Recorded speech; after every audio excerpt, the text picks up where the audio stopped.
The coast of Florida has been host to countless tales of behemoth great hammerheads. Sharks rivaling the great white in size and weighing over 1,000 pounds. But is there any truth to these fishermen's tales?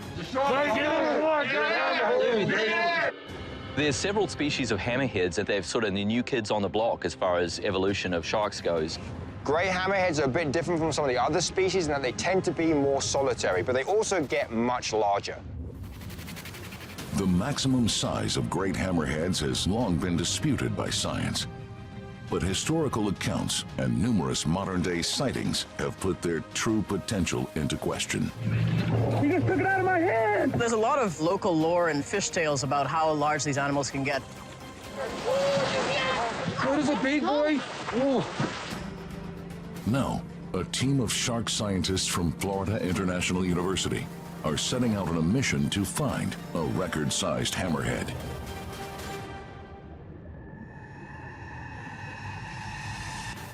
It's really important that we're able to find these really large and great hammerheads because they're such important apex predators.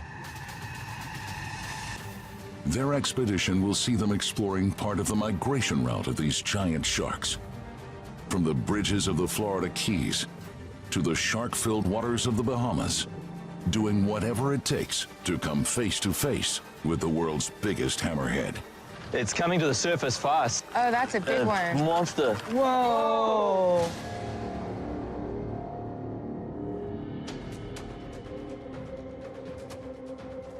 The team starts their expedition in the Florida Keys, a place famous for giant hammerhead sightings and an important location on the Great Hammerhead Migration Route. South Florida is a known pupping ground for the great hammerhead, so it stands to reason where there's pups, their mothers should be at some point when they come to give birth. So this is a good spot to look for them. This is an area well known for large great hammerhead sharks. There's some big bridges with lots of water flow underneath, so our chances of catching them here are pretty good. So we're trying to catch a really large hammerhead shark so that we can put a biologger on it. We've already tagged and got information on small ones and medium-sized ones, but the big ones are sort of the holy grail for us. We don't know exactly what the maximum size is of great hammerheads. They're very, very large, very difficult to catch and measure. There have been reports of some individuals that may have been in excess of 20 feet. Now, how accurate those are, we don't know. This great hammerhead was actually caught in Florida by a recreational angler, and it actually is the heaviest and biggest great hammerhead shark caught in the entire world. And it was donated for scientific research. So they actually learned quite a bit because it's very rare to obtain a specimen of a great hammerhead of this size. This is very nearly as big as they get. It was 14.5 feet long, and it was 1,282 pounds. Could you imagine another 6 feet added to this already enormous shark? And the amount of weight that would be added with that must be hundreds or even maybe 1,000 pounds. So that would be an impressive animal to see for sure.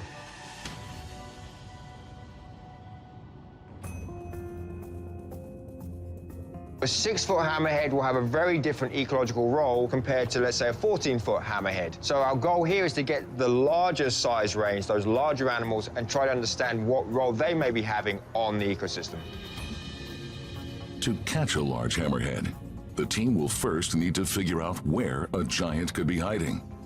A needle in a giant blue haystack. Great hammerheads are actually quite difficult to locate. So Yanni and Aaron are going to go scuba diving around some of the bridges where hammerheads have been seen, and Candace and I are going to go drop some baited remote underwater video cameras to sort of provide some intel on where they might be. We're at the bridge now, so I think we'll go and take a look and see if there are any sharks, any hammerheads obviously specifically, but also see what other species of sharks are there. I'm not sure the visibility will be like, sometimes it's pretty murky around here, so fingers crossed it's not too bad. This is also a spot, you get really strong tidal currents here, so that basically means we've got to keep this short. Tidal currents can get really strong, which makes it unsafe, especially if the visibility is low, which it often is under the bridge. So we'll just drop down, take a look around, and then if the current is kind of ripping, we can just head right back up. Yeah. These bridges are great places with lots of current flow, so that tends to be a place where you get aggregating fish, and that includes prey items of hammerheads like tarpon and spotted eagle rays. So as with all predators, hammerheads are going to go to locations where they have a good chance of finding prey, and that makes bridge areas likely an attractive location for them.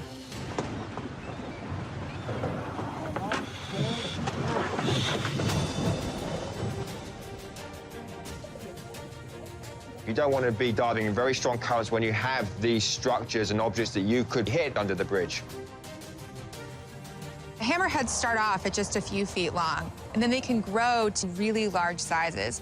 And that's why it's really important that we're able to find these really large individuals, because it gives us this better picture as to how they use energy and how their speed changes and their behavior changes throughout their lifetime. I see quite a few fish down here. I see a couple fish down here, but that's really what we're looking for. One of the reasons we study great hammerheads is because they are under serious threat. Many sharks are fished for their fins, which are used in shark fin soup, but the absolute pinnacle is the fin from a great hammerhead. It can fetch $1,000 a kilo. So that has made these great hammerheads a big target, and we really need to get that under control so these magnificent predators remain in our oceans. Yanni and Aaron are at the bridge right now checking stuff out with their eyes, but we're going to set some of these cameras. So what's the plan? We have 5 of these frames, and we're going to set them kind of along a nice straight path here using our randomly generated locations. We'll drop her down. After about an hour, we'll come back, pick her up, reset, and continue doing that for the day. And then hopefully tonight when we look at the video, we'll see that we actually came across a hammerhead. Oh, perfect. That sounds great. Let's do it. BRUV, or a baited remote underwater video station, is a really great tool for us. All right, let's do it. Okay.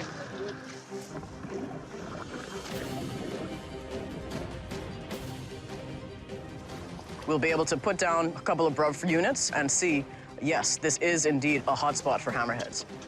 Right, good. Yep. That can help us determine where we want to fish for the large hammerhead. All right, let's get the next one.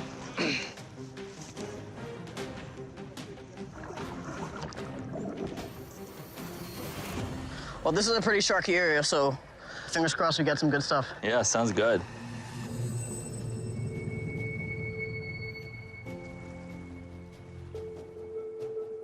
Wow, visibility is really tough. I anything. I can't even see the bottom. It's really murky down here. Even if there was a really large shark around here, we wouldn't be able to see it. The current's also starting to pick up. There's no point in staying down here. Yeah, I don't think this is worth it. I think we should go up.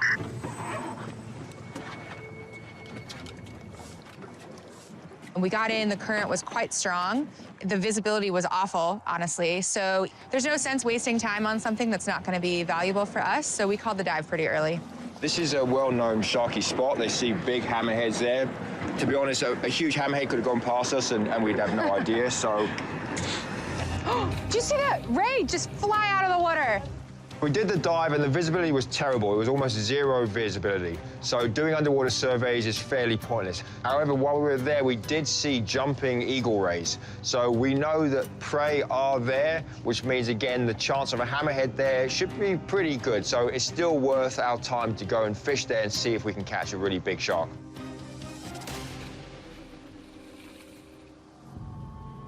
After being left for a couple of hours, Damien and Candace head out to retrieve the BRUVs. All right, let's bring them back up. Let's do it. Okay. Now we've done the boring bit by setting these BRUVs, but now we get to go back to pick them up. All right, here it is. Yep. Sweet. All right, get the camera. Yep, still going. Oh. Got it. Still running? Yep. Sweet. Beep. Pull it up. All right, here it is. Which number is this? This is the last one. Oh, sweet. Okay. Is it recording? Yep. Sweet. All right, set it down. All right, let's go home. Let's do it. Okay. Woo. Hammerhead, hammerhead. Damien and Candace won't know if they're successful until reviewing several hours of underwater footage. the BRUV footage caught several shark species, including tiger sharks and a nurse shark. It's really cool reviewing the footage because we got sharks, but not only that, we got the one we're looking for. It looks like it's a juvenile great hammerhead. And where there's pups, there's big female coming here to give birth.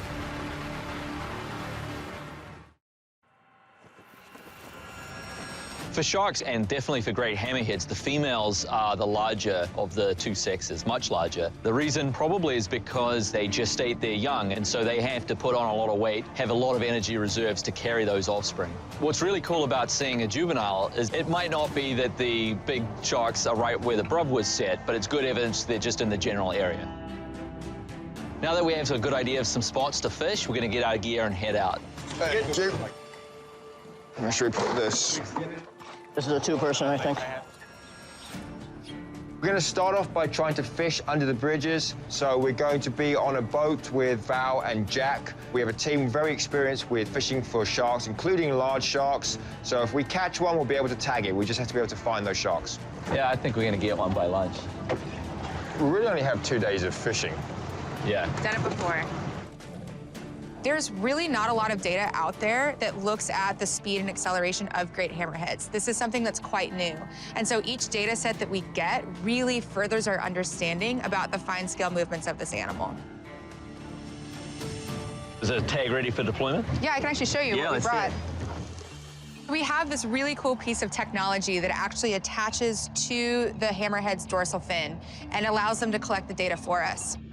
As the shark swims along, gets speed, acceleration, magnetism, depth, and temperature. Okay. In the video logger, we can see what the shark is seeing. Of course, this type of tag captures so much data, it can't transmit remotely, so we have to physically go back and retrieve it. Here in Florida, the team's goal is to get a biologger on a record-sized hammerhead shark. But with bad weather approaching, they only have a 48-hour window. Okie dokie then. Ready to fish. I think we can start getting the drum lines in the water. With 2 potential fishing grounds identified, the team decides to start at the Bahia Honda Bridge, where Giannis and Aaron spotted potential prey.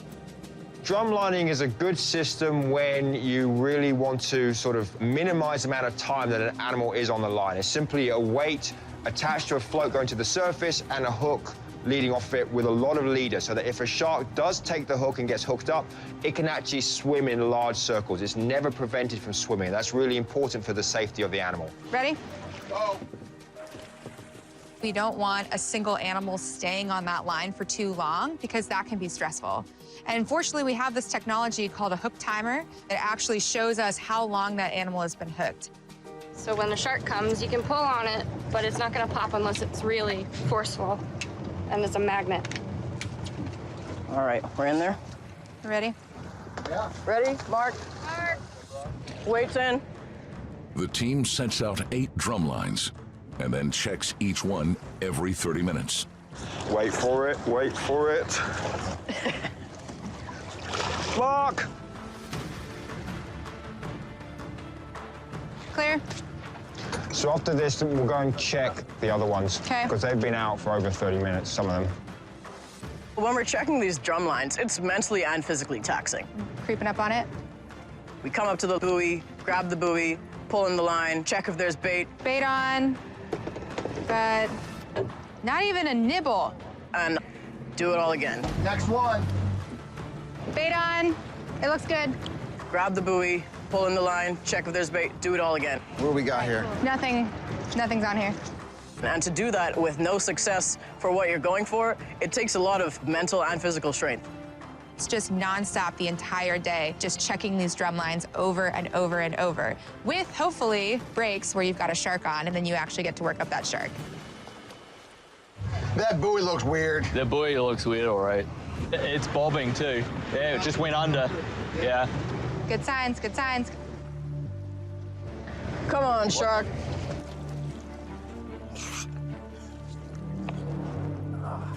There's definitely some resistance. Yeah, something's on it.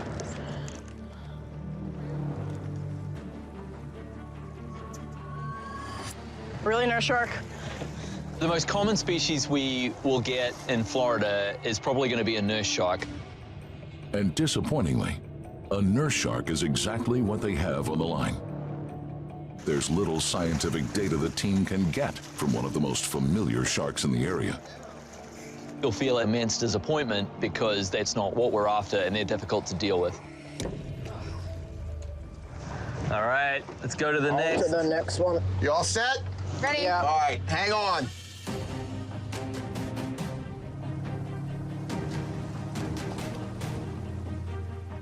The team checks the lines for over 8 hours, but has little luck. Does it feel heavy? Kind of. It's a nurse shark. It's a nurse shark. God.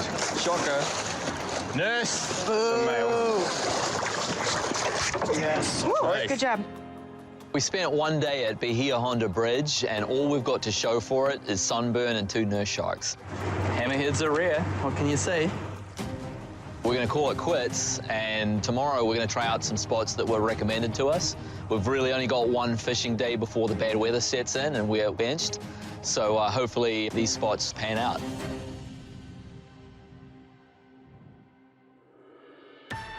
The next morning, the team is back at it again, and it's not long before they start seeing sharks. Okay.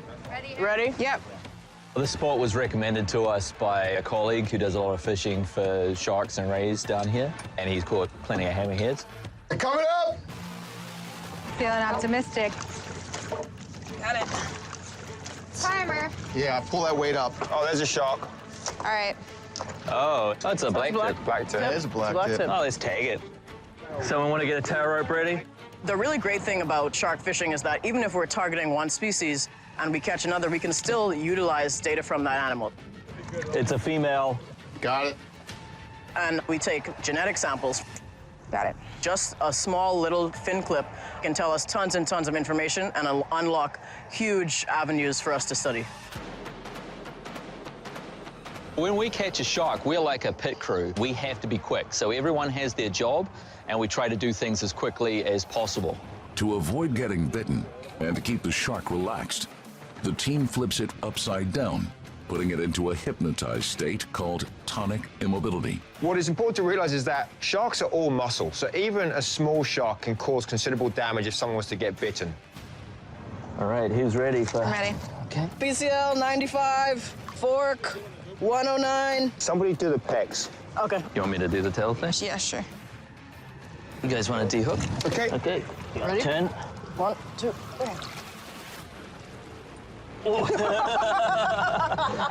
Okay. All right, nice. Good work, team. There's actually few species of sharks that I would consider true apex predators, meaning they're at the top of the food chain. Gray hammerheads may be one of the exceptions, especially those big adults. And these are also shark killers. Gray hammerheads like to eat other sharks, so sharks will often feature in their diet. Black tips are absolutely potential prey for these gray hammerheads. So the fact they're around suggests predator may be as well. Every winter, great hammerheads await one of their biggest hunts of the year. Tens of thousands of black-tipped sharks migrate up the coast of Florida in search of warmer waters. Only the safety of numbers and shallow waters can help them evade this apex predator.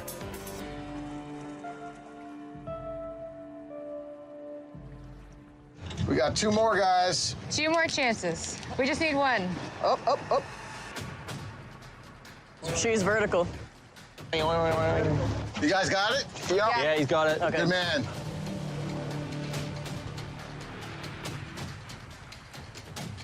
This is good. It's coming up. It's coming to the surface fast, so we might be good. I see a shadow. I don't see the shark yet. It's big. Holy it's big. Oh, that's a It's big one. Monster. Whoa. It's a monster. Whoa. Holy cow. Oh, that's a big one. No, No, it's a tiger. Tiger shark. Tiger. Careful your feet. Yep. Sharks are just one big muscle. They are so much more powerful than us. Oh, she's wrapped. Hold on. Her face is wrapped in the mono. Yeah. Just gonna have to spin her. Pull her towards you. When you're controlling all the weight of that shark, it's putting its full force against you. It takes almost everything you have in you to fight that animal. You really have to be physically ready to take on that battle. You know, in reality, you should probably lose because you're sometimes fighting over 1,000 pounds of weight. Although it looks dramatic, we keep it to a minimum. With these large animals, you could get a really bad bite. Obviously, nobody wants to get bitten. So our two priorities are our safety and the shark's safety. So we have to work really quickly to get it processed and released as soon as possible. Yeah, she's up. That was helpful. That was helpful. Oh, whoa, she's really rapping. And there's really very little we can do to fight that strength. So we really have to kind of use strategy as well to get these animals under control. If we try to go strength against strength, we're going to lose. She's really... Head. Pull. I'm tailed. Head. Got it? Yep. Careful. Got it. Oh. Got it. Pleated. Okay, she's gonna chill. She's gonna chill. Just trying to get her calmed down. We've got this shark up to the surface. She had a lot of energy still, so she got pretty active. So it's been a little tricky controlling her, but now we have her on her back, which will kind of put her in a trance-like state. So she'll go into tonic immobility. It only takes a few minutes, and then she'll start calming down. Eventually. I think she's calming a bit. Yeah, she's... It's feeling looser on my end. Gonna give me the DNA tool? It's not every day that you get to work up a 11 or 12-foot tiger shark. Yep. All right, we got a DNA sample. And even though we were looking for hammerheads, we collected genetic samples and took measurements, and all of that goes to our understanding of tiger sharks and other species of sharks as well. Tip, and then we can release it out. Where you put the elbows. There you go. Yes. Off. Good. Yep. She's swimming the other way. All right, you ready for the shot? She's coming. Here she comes.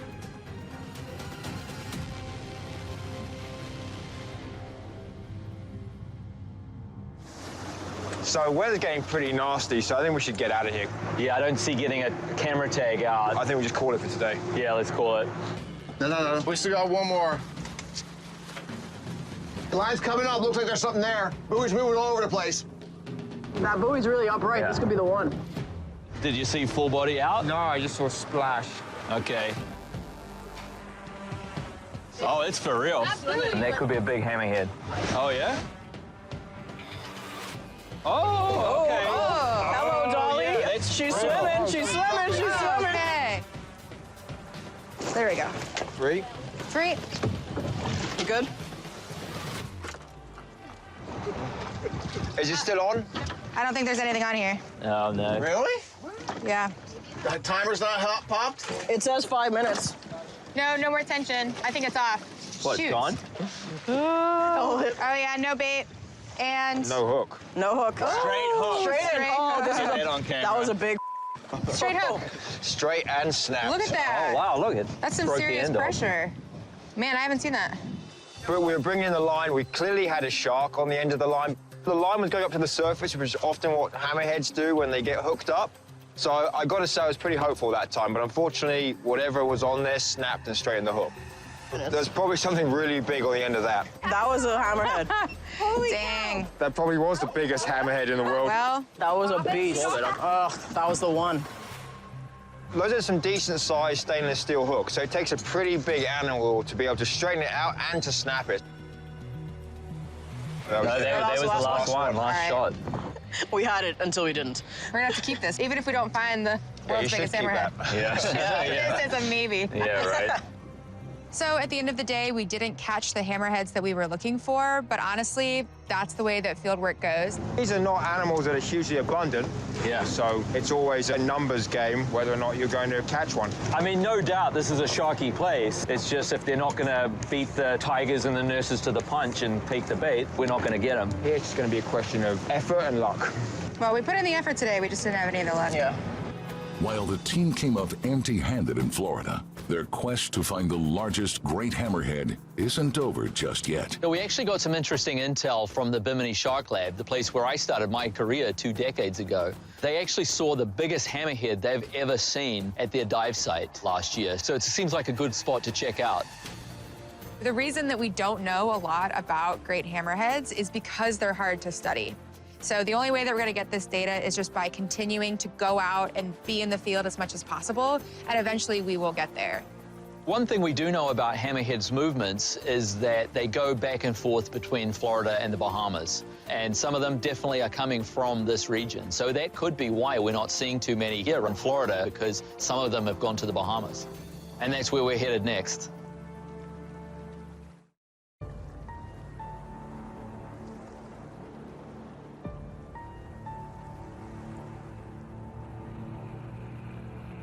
So it was about this time last year that the Shark Lab encountered the largest great hammerhead that they have on record, which is saying something because they've seen some pretty big animals. Any great hammerhead sighting would be spectacular, but it would be great to be able to see her for ourselves.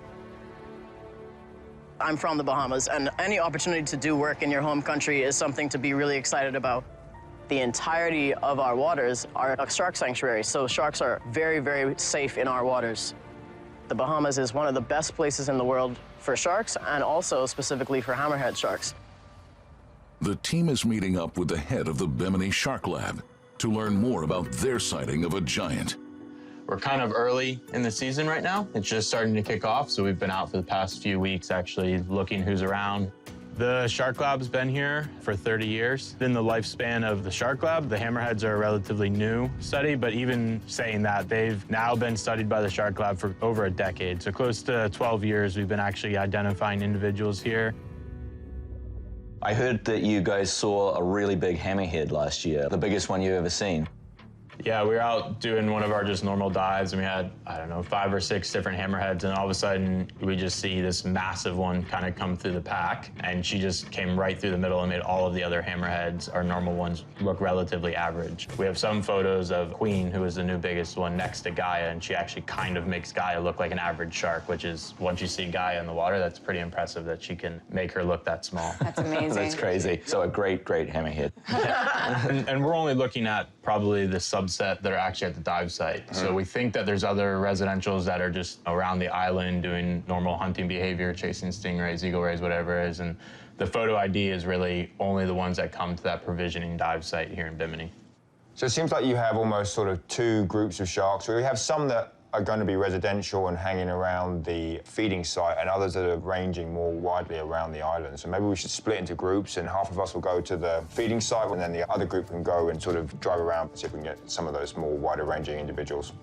So you all go there. How about we go to Turtle Rocks? This is where I saw the biggest hammerhead I've ever seen in Bimini 2 decades ago. And we can work our way along those islands and check out the flats and stuff, places where there's a lot of food for them. Yeah, sounds like a really good plan. Sounds good. Sounds good.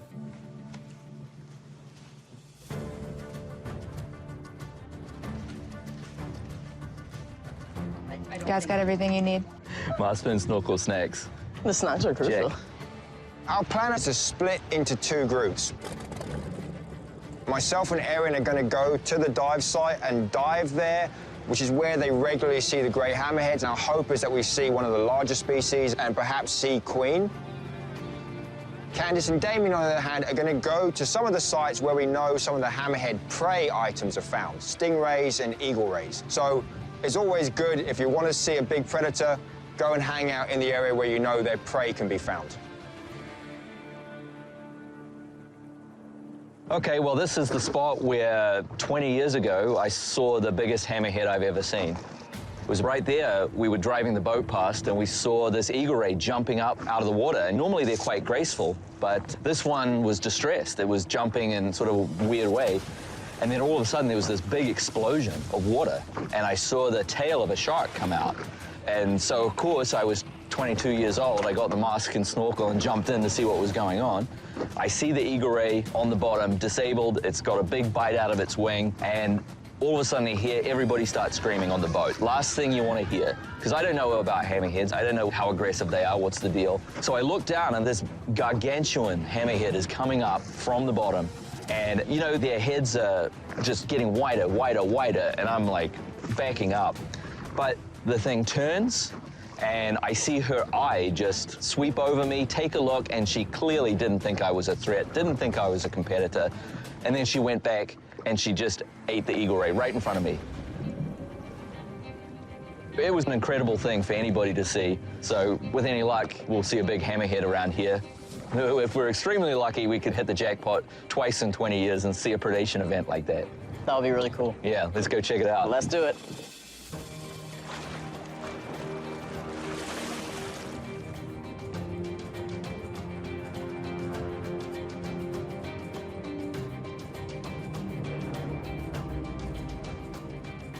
While Candace and Damien snorkel the potential hunting ground in search of a giant, Giannis and Aaron have been waiting without much luck. Well, the nurse sharks are here. We've been sitting here at this spot for a couple hours now, and the only sharks that we've seen are nurse sharks, which are great, but that's not what we're looking for.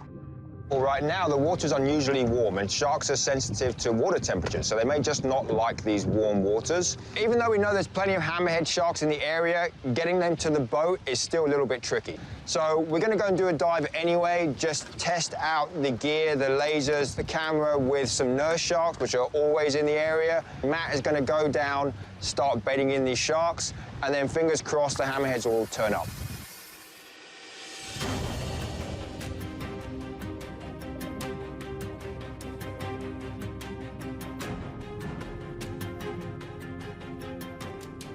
We've got a lot of nurse sharks, but not much else. Visibility's really great. Current's picking up a little bit. Hopefully that'll bring some sharks in. Yanni's gonna have a camera so we can do some photo ID, and then I'm gonna use some lasers to actually measure how large some of these animals are. I'm gonna get a test shot on this nurse shark here just to make sure the lasers are working okay.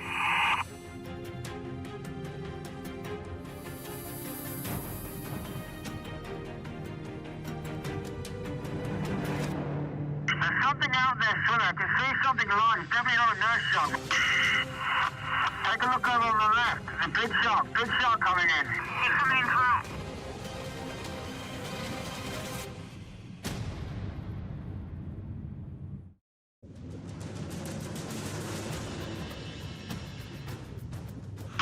Yeah, we've got a grey hammerhead. It's a little male. After a really slow start, we finally had some really great action. Oh, I finally have a hammerhead. Look at him. He looks amazing. Matt is baiting. He's got a lot of experience baiting in these sharks. Aaron's going to use the laser photogrammetry to try and get some size estimates. I'm going to be just taking pictures because the Shark Lab keeps a photo ID. They can identify individuals just from that photograph. Oh, here he comes. I'm going to get a shot.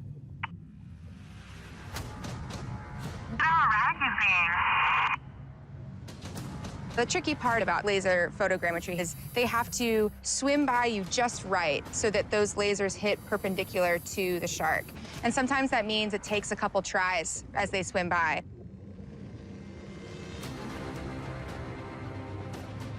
Just look how agile they are. These animals can turn on a dime.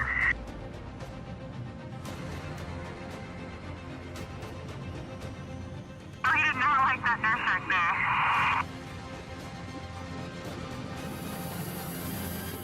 But that was a good pass. I got a good measurement on that one.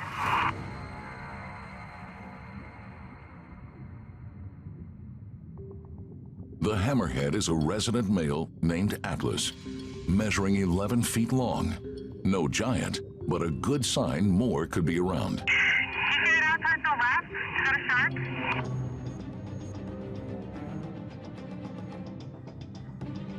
I think it's a tiger. You see the stripes on the side?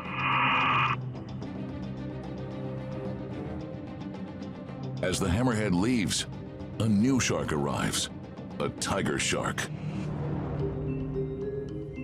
I've never seen one diving before. This is amazing.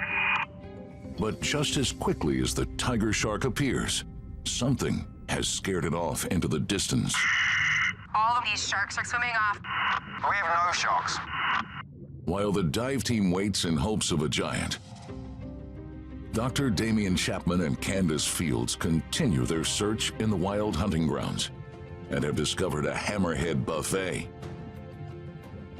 There's a spot I want to check out that I've never been to. It's called Honeymoon Harbor. I've heard there's a big concentration of stingrays there. I've also heard great hammerheads have been seen dashing in there and chasing the stingrays. This is crazy. I've always wanted to see this site. They didn't have this when I was a staff member at the Shark Lab years and years ago, but oh, he just nipped me. So what's so great about the Bahamas is not only that it's a shark sanctuary, but they also have an abundance of reliable food. I mean, just look at where we are. If you want to find a predator, the best way to do it is to find its prey. Great hammerheads hunt things like stingrays. I've heard of them taking out dolphins. And they also eat other sharks, so that really puts them at the very top of the food web. This is crazy. There's so many southern stingrays. These are really closely related to sharks. Some people call them flat sharks. They're in the same group. They're all elasmobranchs, and they have lots of similar characteristics. We've got one right here that has no tail and a bite in it. I mean, it's not a big shark bite, but it's definitely some damage. You don't have to actually spot the shark to know that it's around. So that's pretty good evidence that the sharks around here are definitely preying on stingrays. So this is super cool. Sometimes when you see these hammerheads, even though they're these huge predators, you see actually lots of marks, which are seemingly markings from stingrays. So it's clearly quite a battle that goes down, and it's not just a full-blown hammerhead takes the win. Definitely. I mean, I think the record is something like 55 spines in the mouth of a hammerhead from eating all these stingrays. And I've heard of hammerhead that was still alive and it had a stingray spine in its heart, which is just crazy. Wow. It's definitely a difficult meal. It's not something that's easy to get. Having seen predation by a great hammerhead, I can tell you firsthand they are very, very capable hunters, and they are always on. Like other sharks, a lot of times they're not in hunting mode. Hammerheads always seem to be on hunting mode. I feel like I'm going to be prey in a second because these are pretty hungry flat sharks. Let's go check out some other spots around the island and see what we see. Sounds good. With evidence of a recent attempted predation, Candace and Damien head to a new location with a change of tactics. But back at the dive site, something has scared an adult tiger shark away. We have no sharks. All we can do is wait. After all of that waiting, everything kind of happened all at once. First, we see a male that we identified as Atlas, and we saw a tiger shark. All of these sharks are swimming off. I think there's something off in the distance. Can you see that? Look behind you. I think I see something.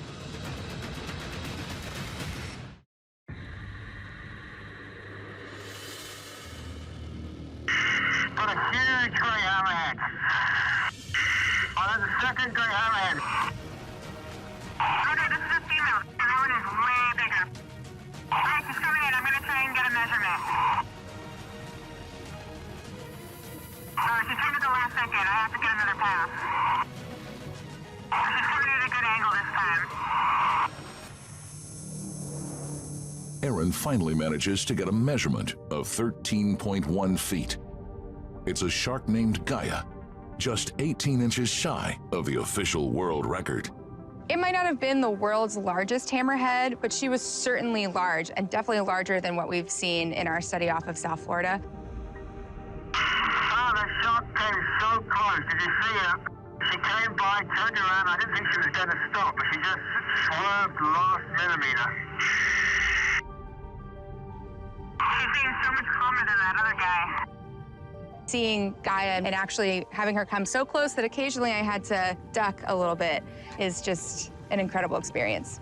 That was absolutely incredible, but I'm starting to run low on air, so she should probably start heading up. As a shark biologist, it always gives me hope to see animals this large, because obviously a sign of a healthy system is not just that you see sharks, but you're seeing larger sharks. If you're only seeing smaller animals, that's a warning sign. So seeing these truly large, near maximum size sharks is a great sign.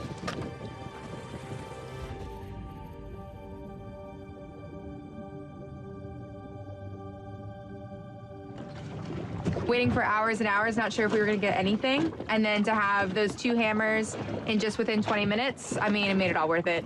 Yeah, that was spectacular. Worth the wait.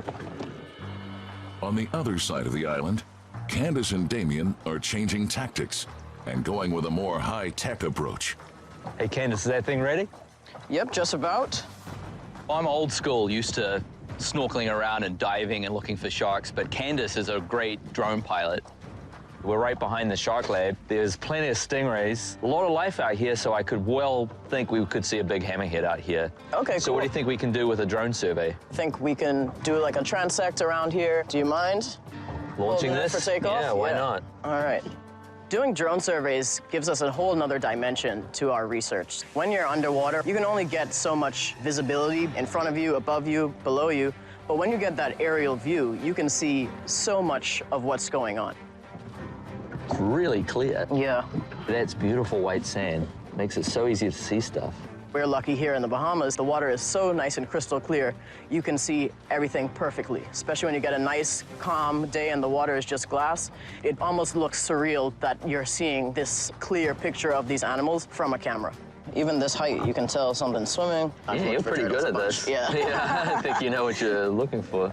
Often you use a drone to do things like a transect survey, and you basically just set 2 points, point A and point B, and you run your drone between them. And you can look at how animals are responding to the drone, and you can get a rough estimate on size of animals. You need pretty great conditions so that you can see clearly. The depth has to be just about right so that you're not getting refraction of the light. And so it can be challenging at times to use the drone, but it's something that I think is going to be a huge tool in science in years to come. Oh, I think I see a turtle. Oh, let's check that out. Do you think that turtle knows? I think it knows because it sped up. When I lowered, it sped up. Speeding up. You can understand how many species are in an area, whether that's all sharks, whether that's sharks and their prey. All right, so I think right there is a stingray, probably a southern. Okay, yep, yeah, I see what you're saying. Yeah, okay, that's cool. Oh, I think I see a shark here. Oh, serious? Yeah. Oh. Yeah, a lemon shark, I think. A lemon shark. They definitely hunt the stingrays just like the hammerheads do. So that's a good sign there could be hammerheads about. Yeah, that lemon shark is just sort of hanging out in that seagrass patch. Yeah, I'm sure it might probably be trying is to looking flush for some prey or something. Food in there. Yeah.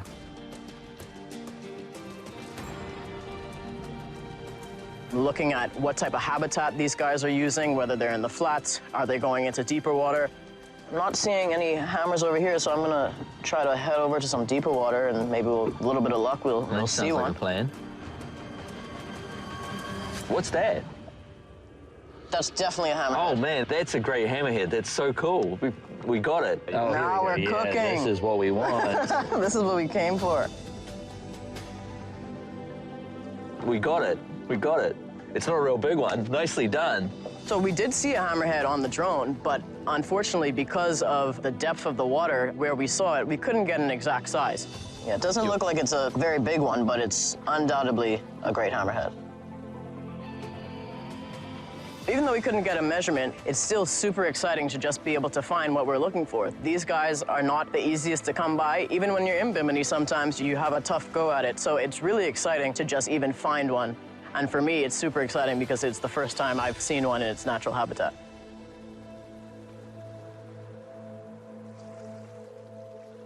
You can definitely tell it's a great hammer. For sure. That's really cool. All right, so the battery's getting low, so I'm going to bring her back in. Coming home.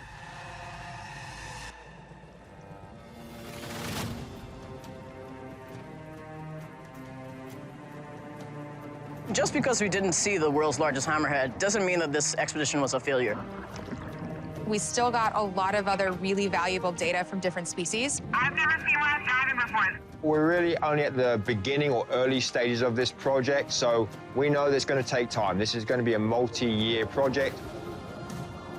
It was tremendous to go see such a healthy population and big, big animals. Honestly, I work on these species, and still every single time I see one face to face, it just reminds me why we need to continue studying this critically endangered species.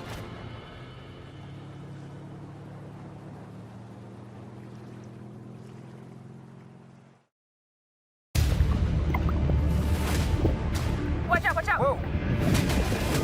A giant tiger shark. She's the biggest shark I've ever seen. Maybe the largest tiger ever. Oh. And she has friends. They all go vertical together underneath. Multiple approaches at the same time. Now, Let's do it. to find out why she's so big, A lot of sharks here. are there more like her? You and Pierrick literally are dancing on tigers. And unlock the mystery of what may be Get on the boat. the world's biggest tiger shark.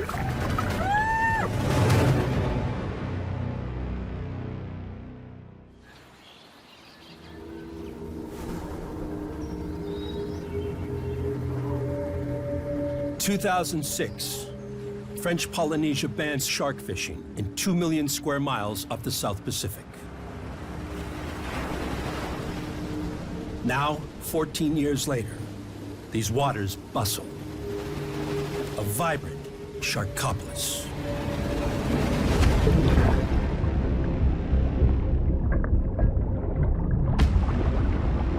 More than 20 different species.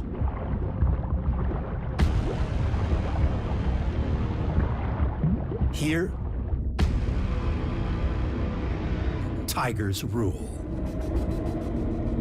These apex predators are the deadliest sharks in the world after great whites. In the last decade, tigers have killed more than a dozen people worldwide.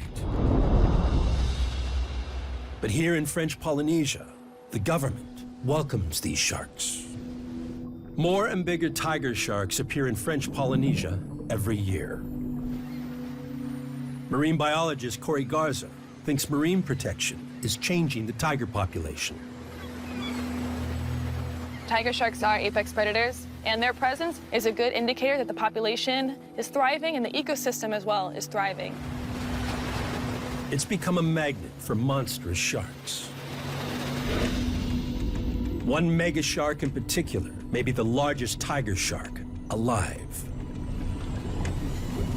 9 months ago, Kori filmed this female here and named her Kamakai. We have seen some really, really big sharks, but none quite like her. Male tiger sharks can grow to a whopping 13 feet. Females, even bigger. And Kamakai, she's off the charts. When we first met Kamakai, it was really unexpected.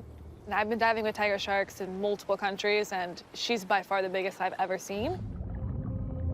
The smaller sharks took a back seat to her for sure. Kori is 5'8" without her fins. Based on that, Kamakai is more than 16 feet. How much more is hard to tell, but 18 feet would be a new record. She could be one of the longest tigers ever filmed. But it's her girth that truly sets her apart. It's not just her length, but her width as well. She can be 5 meters long, but when she's like 3 meters wide, including her fins, like that's insane. Kori has a theory that something about the Pacific Islands helps tiger sharks become giants. It'd be really cool to see her again and see what more behavior we can learn from her. It could also give us some insight into the areas that she's been since the last time we saw her. Now Kori wants to find Kamakai again and maybe discover the secret of her size. Kamakai may reveal to science what it takes to become a mega shark. Okay, here we go.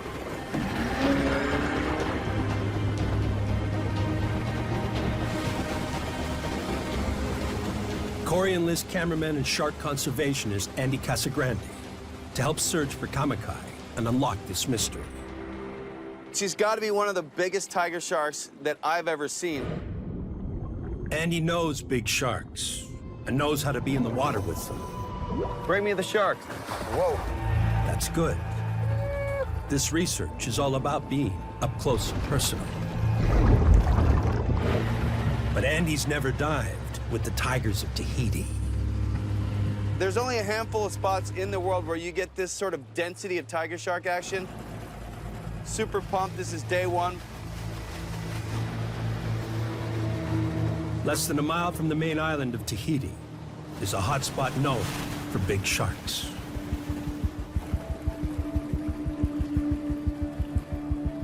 You can see we have sharks here already, just as we pull up. Some black-tip sharks, gray sharks, and hopefully we can see some tigers here. Let's suit up. Their plan, to take pictures of as many dorsal fins as they can. Like a fingerprint, each is unique. They'll use the fin shots to look for a match with Kamakai. Okay, ready, Kori? 1,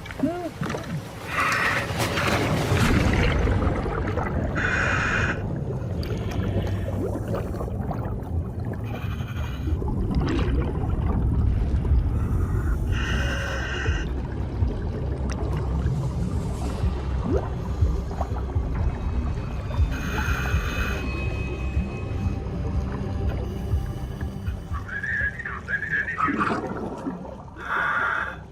clear, loud and clear. It looks like perfect tiger shark habitat. It's beautiful out right now, too.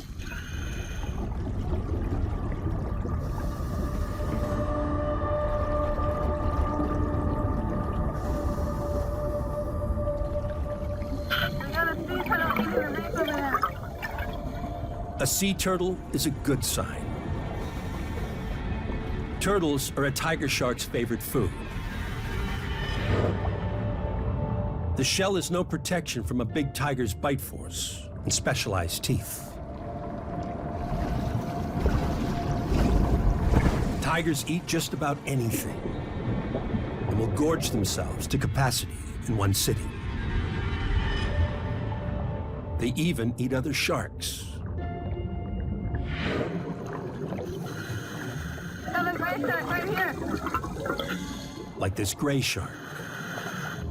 One of the many species making a comeback since the shark fishing ban.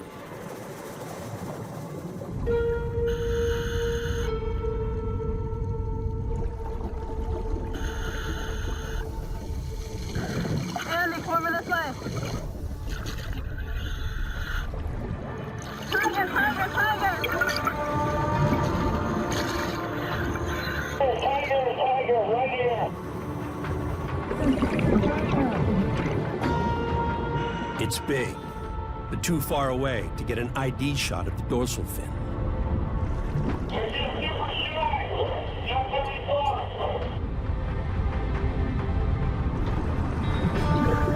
Kori, did you get a look at that one?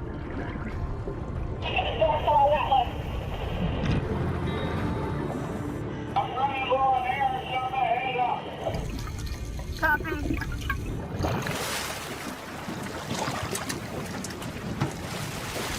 Well, we have one tiger. When you screamed tiger, tiger, I looked and I just saw it turning away already, kind of swimming off in the distance. You can see that distinct tail, perfect tiger tail. You see some stripes, but I saw it with my own eyes, but it didn't register that well on camera. Scuba gear makes a lot of noise underwater. The regulators, the bubbles. These truly wild sharks shy away. Andy and Kori decide to free dive, using only snorkels. Harder, but much quieter.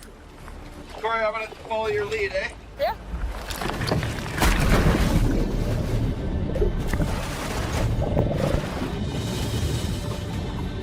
The difference is shocking. Wow, there are a lot of sharks here.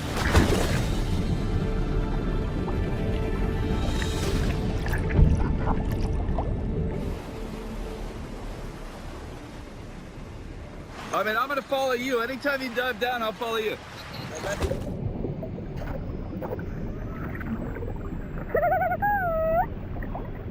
Kori's underwater call lets Andy know there's a tiger shark close by.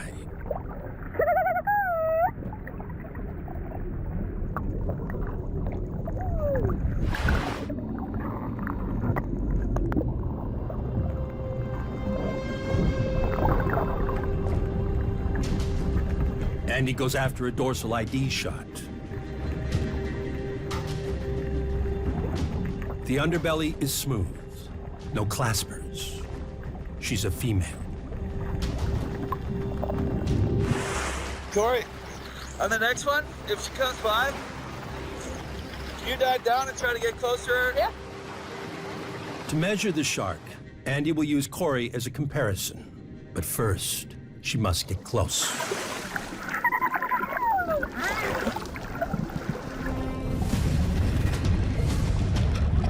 Kori is a master freediver. She dives 60 feet deep and holds her breath for up to 4 minutes.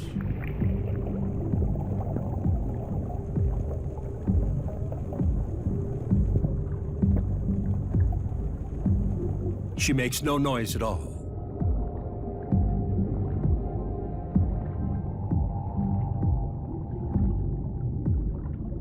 Now, the tiger comes right in.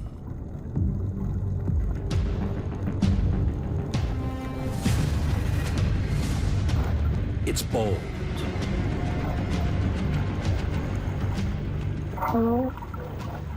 Maybe too bold.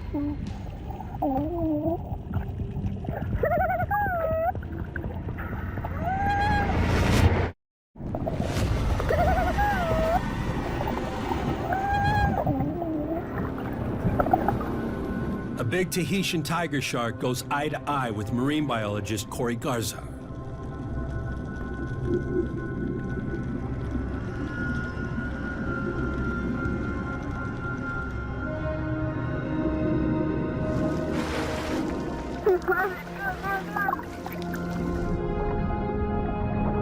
Kori must swim close to get a size comparison.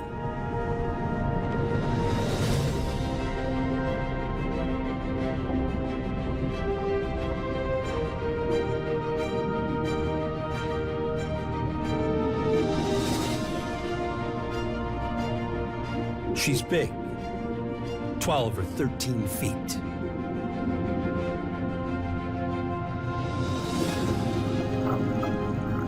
The Kamakai, the female tiger they're looking for, is at least 16. So this is not Kamakai, but she is their first clue. Wow!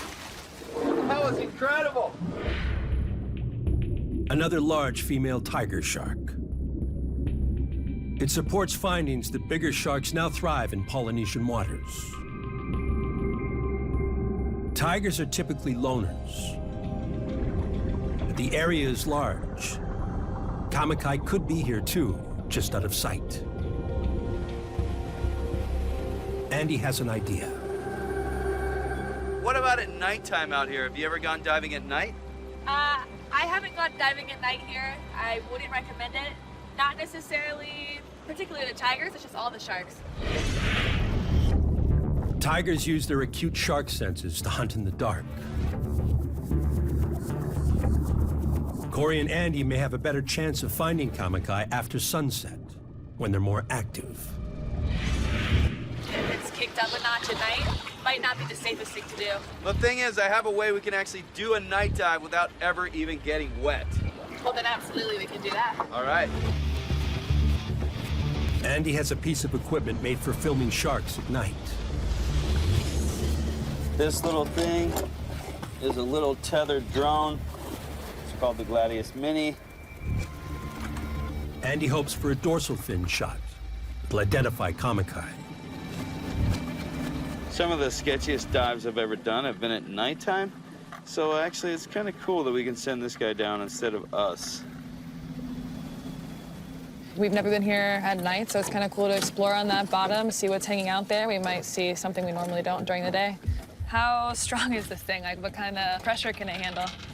Well, to be honest, I have had these things hit by great whites, and they don't really fare very well. So let's just hope we can ID a few tigers down there at night and bring it back alive. Looks pretty good. Let's test the thrusters here. All right. Sounds a little bit like E.T., eh? All right, so I'll control it. I'll let you do the honors, throw it in there. Thank you. Ready? 3, 2, 1. All right, so give it plenty of slack. And we're gonna unlock. We're gonna head down.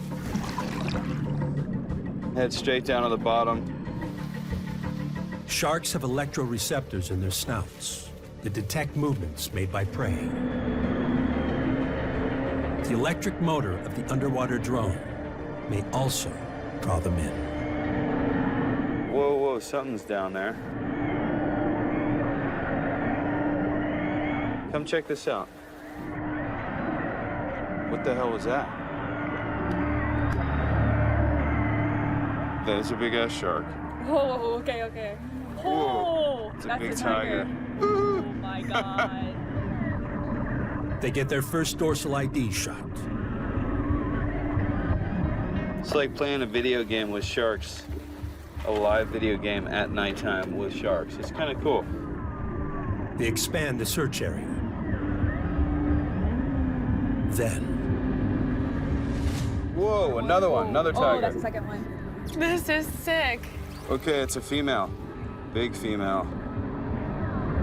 It's impossible to gauge length from the drone. But if Kamakai is here, her unique dorsal will give her away. This is science. The shark comes closer and closer. That is a big shark. Whoa. I gotta stay away from that thing. Look at the eyes on that thing. Look at the eyes on her. Then the shark disappears. Behind the drone.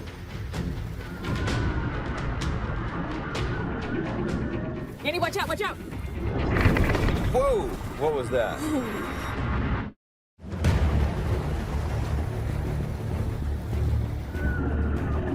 Tiger sharks attack Andy Casagrande's underwater camera drone. Something just hit it. Flying. It's going in circles right now.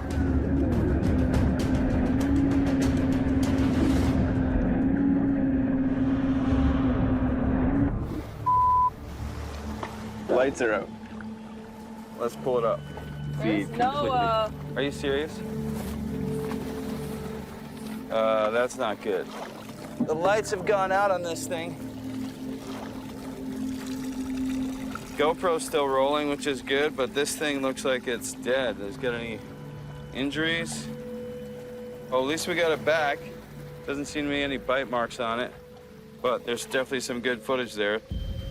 Good footage, and the dorsal ID shot they were after. But is it the giant shark Kamakai? I have somebody I want to show this to.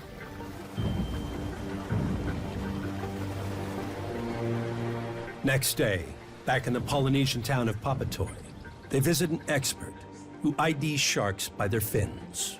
So we were hoping to see if you could look through some of your databases. Shark scientist Nicholas Bure keeps a photo archive of Tahitian tiger sharks. That's cool. And it's been growing. How many sharks do you have in your database? So in our database, we have around 55 different tiger sharks. But this is new. For 10 years, I saw maybe 2 only. Right now, since 3, 4, 5 years, we have more and more tiger sharks. Local divers send Nicholas dorsal fin shots. He enters them into the archive and identifies the individuals. So you're looking at the stripe patterns? Yeah, the stripe, when a shark is growing, they keep the same stripe. All of the newcomers are females. Time to find out if they have a match. This one here is Kamakai, and the dorsal is pretty distinct. She is mature, so there's some scarring. During mating, male sharks bite the females, which is why female shark skin has evolved to be super thick. Female tigers reach sexual maturity at about 9 years. There's no doubt Kamakai has mated. Clearly a big female tiger shark, but do you recognize her? Is she in your database? I mean, no, not in my database. Okay. No, this one is, I'm sure, I don't know it. Now they compare pictures from the database with the big females from the night dive. This is the biggest one that we've seen there. We were thinking possibly the same shark. I mean, No, looks so different. for me it's not the same. Yeah, so this one I think is not the same. Andy and Kori have just added 3 new large females to Nico's growing database. And do you have the other side? No. That makes more than 40 large, sexually mature female tiger sharks, most with dorsal fins chewed up and scarred from mating. Looks like just a shredded fin. Everything points to a tiger shark mating ground. An area with males must be nearby. So that means there's other hotspots out there, other places where these large tiger sharks are hanging out that haven't been studied yet.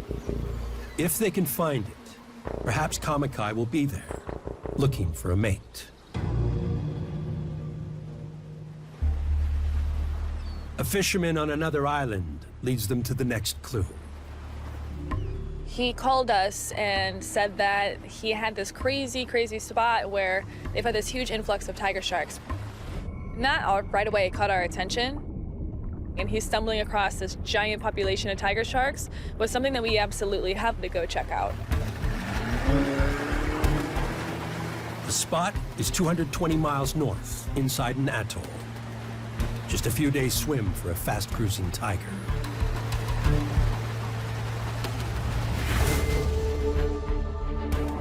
It's the largest atoll in the Polynesian group. A ring of coral reef makes a lagoon 50 miles long, 20 miles wide. It's massive, one of the biggest in the entire world, and it's protected. So it's like getting a chance to be in the open ocean, but with a little bit of barrier around you. And there's only 2 ways to get in and out.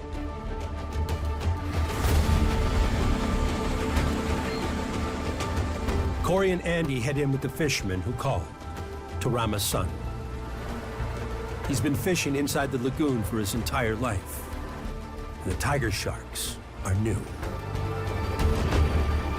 We was really surprised to see many sharks like this. So many tigers. Yeah, so many tigers there. There's not a lot of tiger shark signs from this part of the world. Kori and Andy are the first to investigate here. Hey. Wow, looks like we got at least 3 tigers right at the back of the boat. There's another one at the front, another one over there.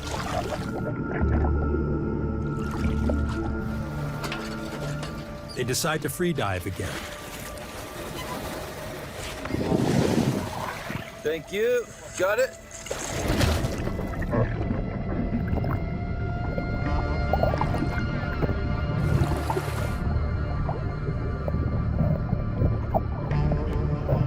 Tiger sharks are normally solitary, but here, they're everywhere. And something about them is distinct. Holy smokes, a lot of sharks here. So many tigers, they are everywhere. This is amazing. All of these tiger sharks are less than 9 feet. Immature juveniles and subadults. A very different population to the big females at the first hotspot. Something is drawing younger tigers to the lagoon in large numbers. So this thing's just a super basic, non-invasive, spring-loaded fin cam system. Andy has the perfect tool to find out what's the attraction. The idea is to get this right at the base of the dorsal so that when the shark swims off, you get a perfect alignment with its head, and we're tracking with it, seeing what it sees, and we're basically diving into the secret life of the shark. 2 sharks with cameras can scout a much bigger section of the giant lagoon than a couple of divers. So if we can see what they're doing and why they're doing it, I think it's really helpful for the behavior and also to see habitat. With other species like bull sharks and great whites, the young segregate themselves, so they aren't attacked and eaten by the adults. Maybe that's what's happening here. They come all in the same time? Pierrick Sebald is Kori's safety diver. She'll need him for this dive. She's going to try and attach the cameras to the tiger sharks by hand. All right, Andy, I'm gonna go ahead and jump in.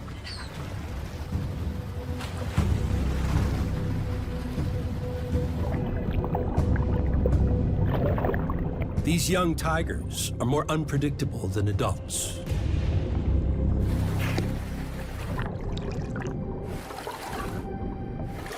One coming up behind you. Kori wants to start with a small juvenile. She makes her move.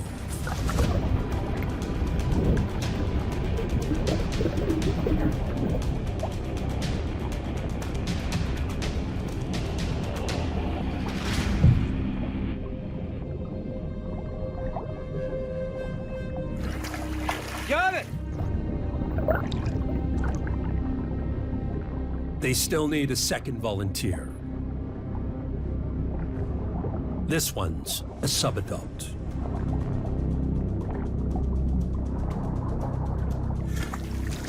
That one's bigger than all of them. Ready to go? Let's do it.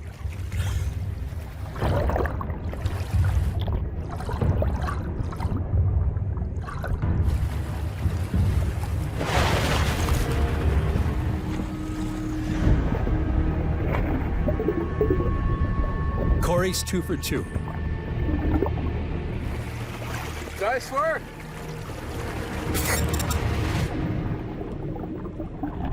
But this camera shark moves in for a close-up.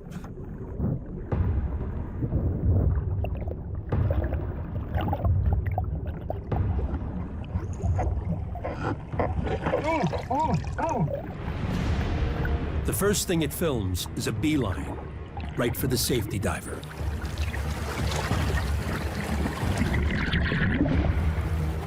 Pierrick rubs receptors located in her snout.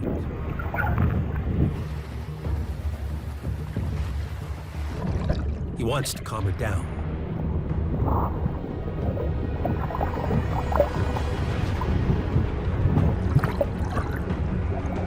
But it's clear. This young tiger doesn't want calm. It wants a diver.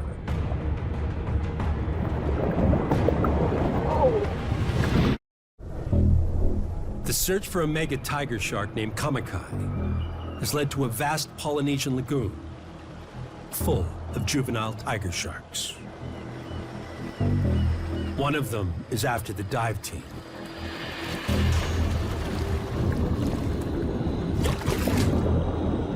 But shark scientist Kori Garza keeps her cool. She even adjusts the fin cam on the fly.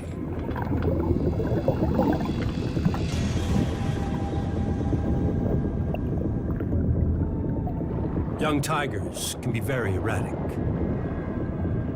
The team members decide not to push their luck. Get on the boat.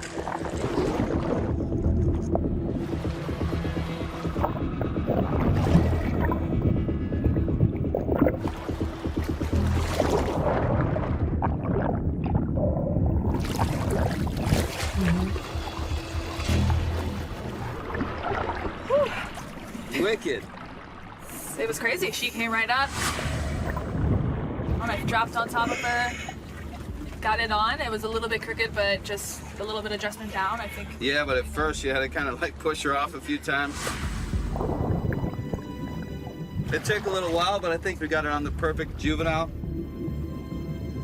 I think now she'll cruise off, do something sharky. We'll pick the camera up in hopefully a couple hours, unless she eats it, but I think that's a perfect shark. The fin cam is designed to release after a few hours. A tiger shark can cover a lot of ground in that time. They've been known to swim 60 miles a day. The footage should give Kori and Andy a good idea of what the young tigers are doing in the lagoon and why there are no large older females. 3 hours later, they get a signal on their receiver. Kori, it sounds like the camera's popped up way out there, like way outside the lagoon. But in the deep water, yeah? Yeah. The first camera they detect is from the bigger tiger, the subadult. Looks like the camera came off as she headed out of the lagoon. All right. Nice work. But the smaller female dropped hers. We got it, Kori, just up the right there. Inside the lagoon. Nice. 2 fin cams deployed, 2 retrieved. Let's check the footage. What is that? That's a fish. The bigger shark headed out. It looks like she's heading deeper. At around 8 feet long and at least 4 years old, she's approaching adulthood and heading outside the lagoon. Cool. It's more dangerous out here. The camera picks up hammerheads, big ones. Adult hammerheads are cannibals, known to eat smaller sharks, like young tigers. Kori and Andy came here to find the giant female tiger shark, Kamakai. So far, there's no sign of her. But what they have found is a lagoon full of teen tigers. There's like 1, 2, This little one is obviously encountering other juveniles here. That one right there, that one right there, that's a rad shot of that tiger cruising amongst its friends. They're not being aggressive. They don't seem to be really in competition. Tiger shark pups are much smaller when they're born. 20 to 30 inches long and very vulnerable. Maybe all these young sharks were born nearby and came inside the lagoon for a reason. If they swim out the pass, they're basically subject to being predated on by big sharks. I think this is where they kind of learn to be sharks, and once they're big enough to get past that learning curve and it's not as dangerous for them to go out. The lagoon is like a secret hangout for mega sharks in training. The strong currents in and out provide a constant supply of food. And the shallower water keeps out the larger hammerheads. If I was a little tiger shark, I would hang out in this lagoon too. It's like the perfect safe zone where there's food, safety, friends. It makes perfect sense. The pieces of the puzzle are coming together. Huge females gather at Tahiti, showing mating scars. Maybe Kamakai was so big because she was pregnant. That could be one reason that she was so wide. It's very possible that she was coming in, dropping those babies off and heading back out.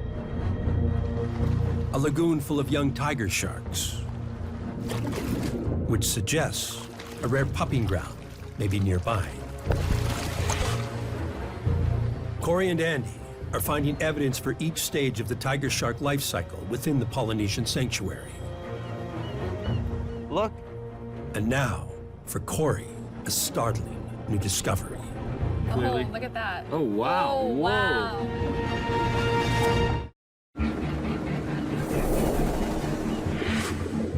The giant female shark named Kamakai is out there, somewhere.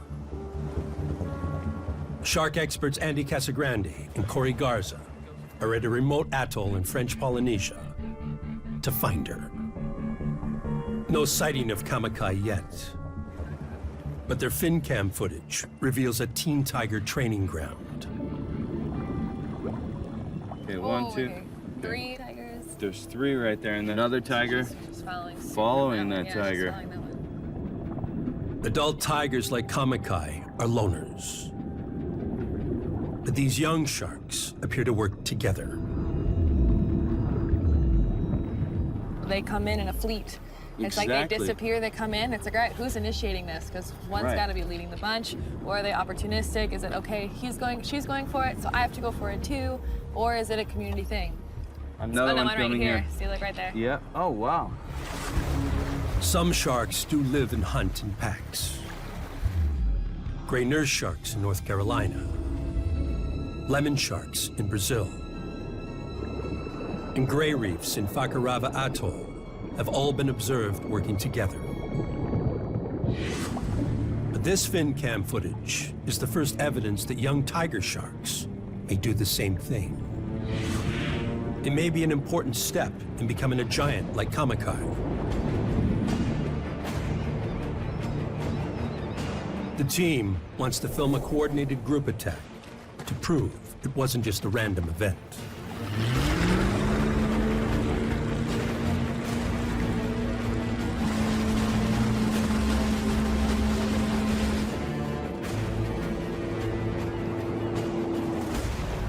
The young tigers in the lagoon have already shown they can be aggressive.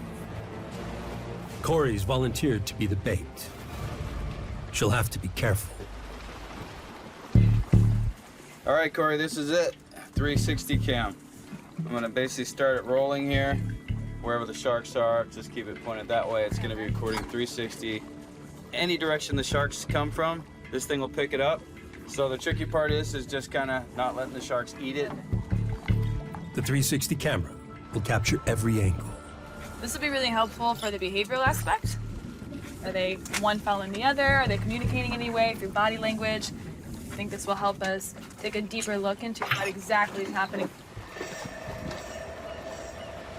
All right, here, let's jump in. Here you go, Kori.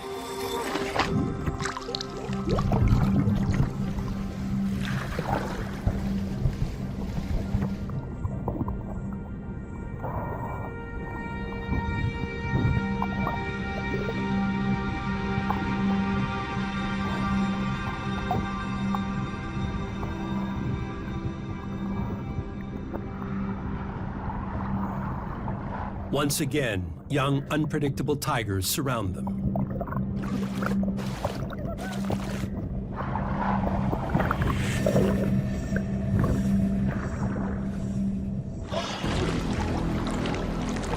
And once again, moving in unison. Just like the fin cam footage.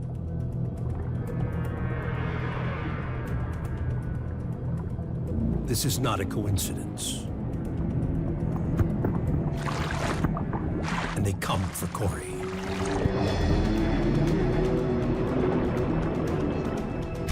They grow bolder.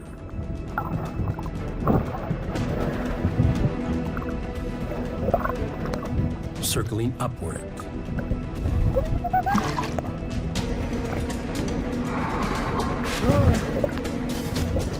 Now some of the largest subadults join in.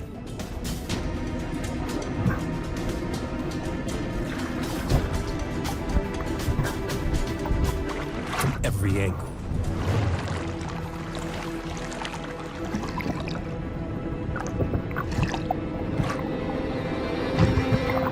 Is it a hunting strategy?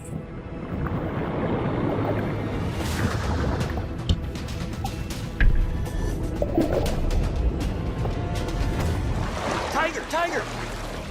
If it is, it works.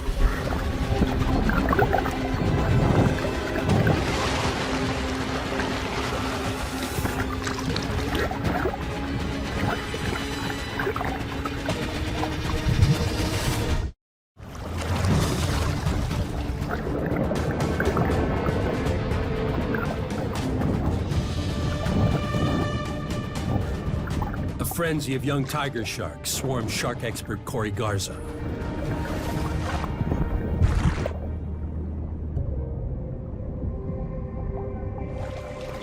But she stays calm to get the shots.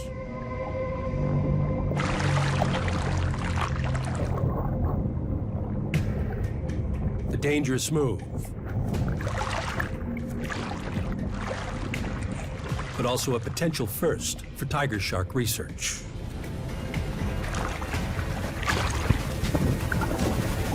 After several minutes of being deflected, the sharks change tactics.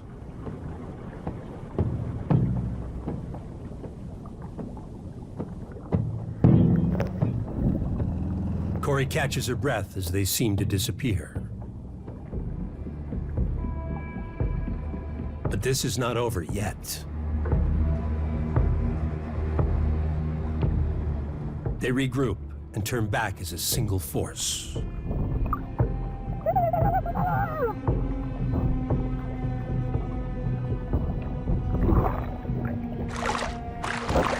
Kori's safety diver, Pierrick, decides the risk is too high to continue.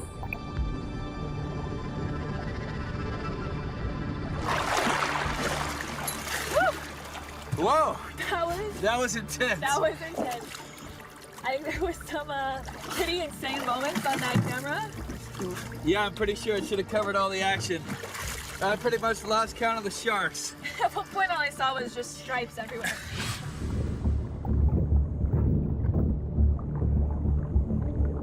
I saw you deflecting one coming here, another one behind you, and then at one point, you and Pierrick literally like dancing on tigers.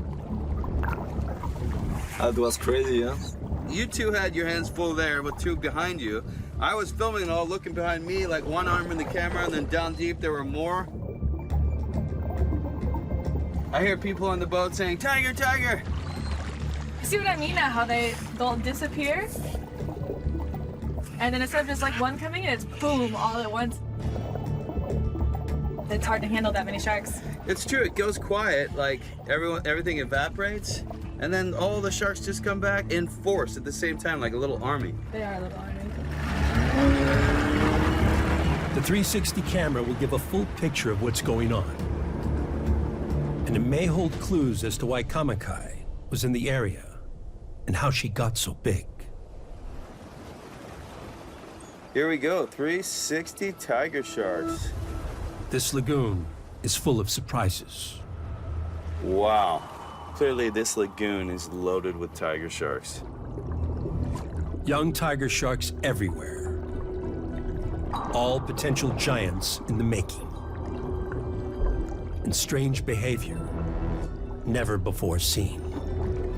This 360 shows us that all of the sharks en masse are showing up together and leaving together pretty much every single time. It's not, and this is not This isn't coincidence. Yeah, because it's happening every single time. This may be a world first. The 360 camera footage suggests that these young tiger sharks hunt as a pack, working together to take on prey. It's better for them and easier for them to learn to cooperate rather than to spend their whole time fighting each other, because that's just one more struggle that they have to overcome to make it to be, you know, a big mature shark. It's a strategy that likely served Kamakai well in her youth and allowed her to become a supersized tiger shark. So clearly this population of juveniles is unprecedented, and what we've seen here has been incredible. And even if we didn't find Kamakai, these could totally be her pups. They could. The spawn of Kamakai may now hunt as a pack and grow as giants together. I know that you came here to see Kamakai, one of the biggest sharks I have ever seen in my life. Maybe the biggest in the Maybe world. the biggest in the world. But I think what we found is even bigger. And what's cool is this is just the beginning. 14 years after protection, the waters off French Polynesia have transformed into a big tiger paradise. It's revealing incredible new insights about tiger shark behavior and providing a safe haven where a shark like Kamakai can birth, live, and grow to the size of a legend.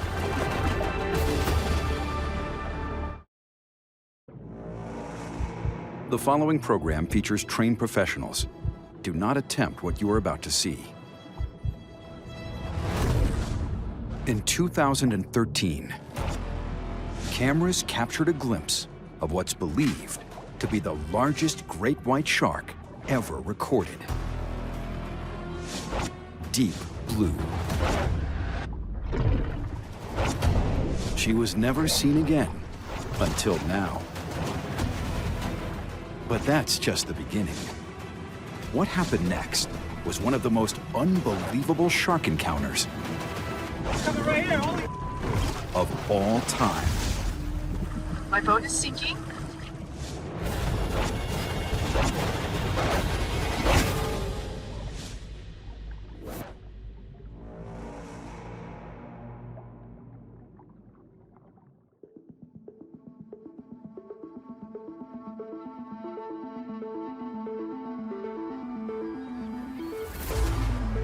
Hawaii, a tropical paradise known for white beaches, stunning scenery, and abundant marine wildlife.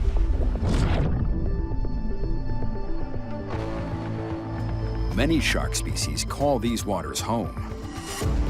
Tiger sharks, hammerheads, and oceanic white tips are common.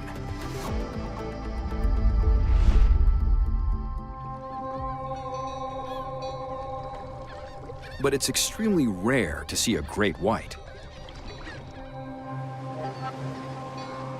But on an early morning in January 2019, that was all about to change. A whale carcass we first told you about last night as breaking news is now on the reef off Sand Island. The carcass was spotted yesterday off of Kewalo. The current carried it west, and now it's stuck here on the reef off Sand Island Beach Park. I would just professionally advise you not to swim here because there have been tiger sharks seen on the carcass today, and yesterday there was as many as 15 to 20 tiger sharks on the carcass at one time. On January 11th, 2019, everyone on the island of Oahu was talking about a huge sperm whale carcass near the shore, attracting sharks.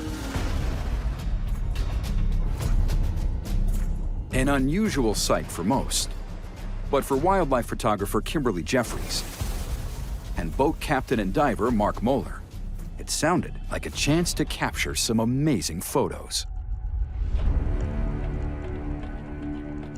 So we heard about the whale on the news. We had reports of tiger sharks, oceanic white tips, even hammerheads.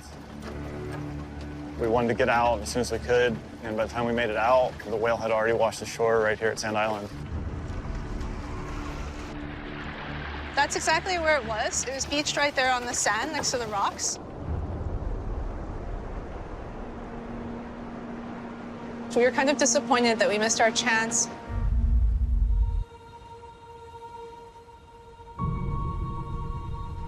Kimberly is a professional wildlife photographer and conservationist, capturing amazing images above and below the water.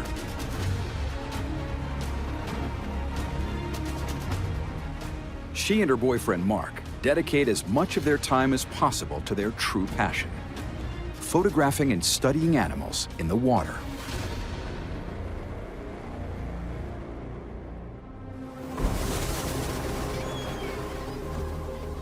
On January 12th, the Department of Land and Natural Resources tows the dead whale back into the ocean.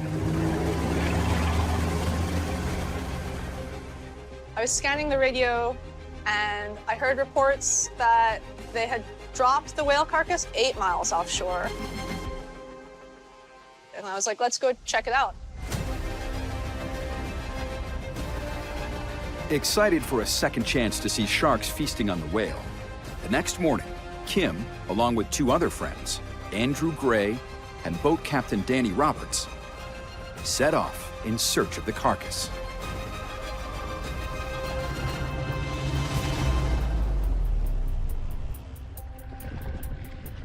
I had already made plans to scuba dive with some friends. And we basically agreed that if they found it, let me know, and I'll try to get my boat out there.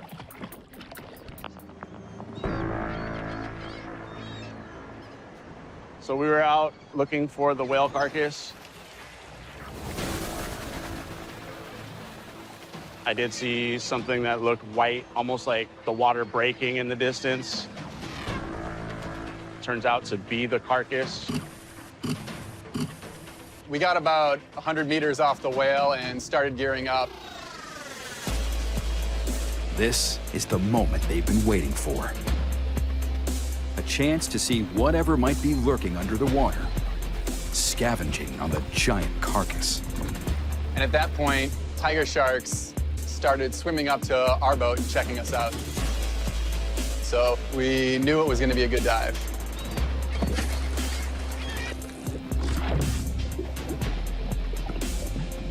Andrew and Kim get in the water next to the whale, excited to shoot.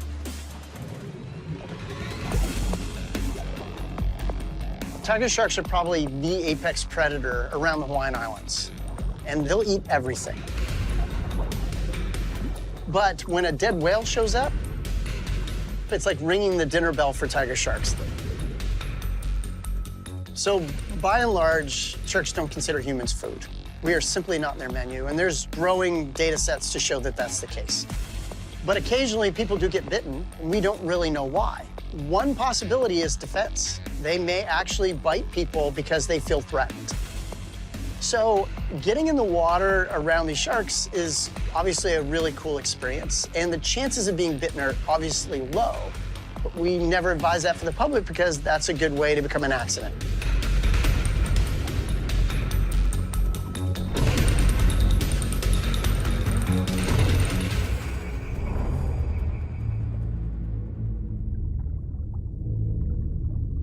But an ominous quiet surrounds Kim and Andrew. Strangely, the tiger sharks have vanished.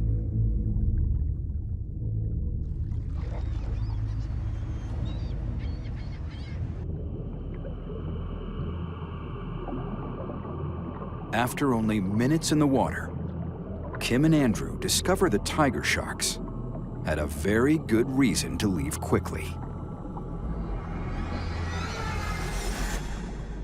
A big shadow started appearing, headed right towards us.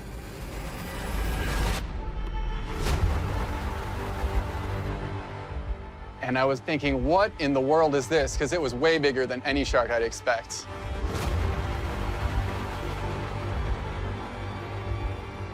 She was by far the biggest white shark I've ever seen, and honestly, her girth was approaching pilot whale size in just sheer mass. This white shark swims right by Kim and I and heads directly towards the whale and took a big bite.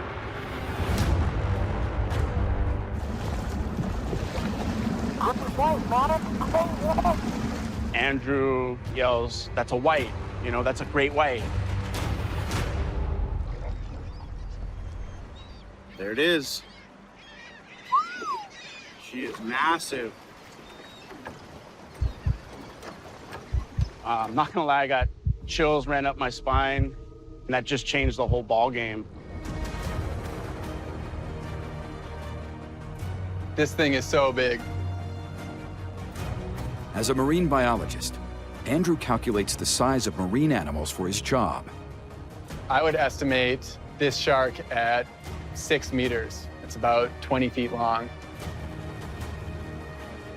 This seemed like the opportunity of a lifetime, and Kim didn't want Mark to miss it. We shouted at Danny to call Mark because I wanted him to get there right away. Danny, you have to call Mike. I was told to contact Mark. He was out diving with another group of friends. It definitely crossed my mind that Danny would have been messing around with us. He tends to be a jokester.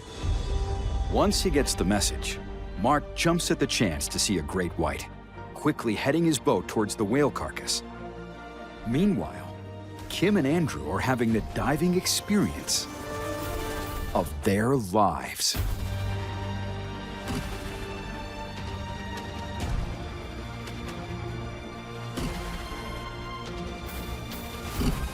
I've been to Guadalupe, and I've seen quite a few white sharks in person, and this was by far the largest that I'd ever seen.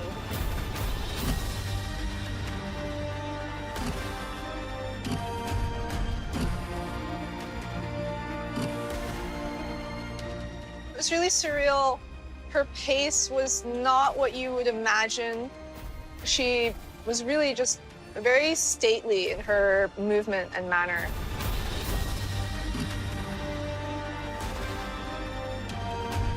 She stuck around for about half an hour, circling the whale and feeding. She was incredibly fat. I didn't think she could fit anything else inside of her. And then she dove straight down under the whale, and I thought, she's gone. This is it. Mark's not going to get to see her. I know how rare white shark sightings are in Hawaii. Typically, white sharks are not seen very frequently in the Hawaiian Islands. There was shark control programs that were done in the 50s, 60s, and 70s, and I think they caught 4 total out of thousands and thousands of sharks that were caught. So while we know white sharks come to the Hawaiian Islands, they don't come in huge numbers like we see off the coast of California or Mexico, South Africa, or Australia. While we were waiting for Mark, tiger sharks started moving in and feeding on the whale. So I figured the white shark was definitely gone. I was a little disappointed because I wanted to share the experience with Mark and he hadn't gotten there yet. But at the same time, to have gotten that experience was so amazing. With the great white gone, and tiger sharks now returning to the carcass, Mark has missed the opportunity of a lifetime. Kim and Andrew were in the water, and we saw tiger sharks, and they were eating off the whale. But suddenly, the tiger sharks disappear again. And it's quiet. Too quiet. Until, out of the depths, a giant emerges. And it's heading straight for Mark's boat. Coming right here, holy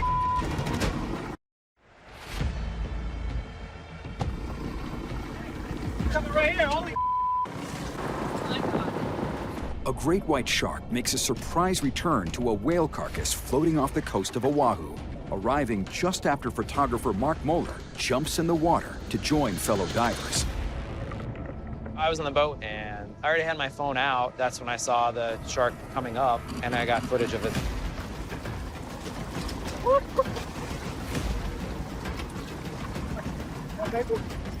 It was too big to comprehend. This is almost as big as the boat. Meanwhile, in the water, divers Mark, Kim, and Andrew watch the great white getting closer and closer to Mark's boat. The shark came up to the prop, and I thought it was going to bite my prop on my boat.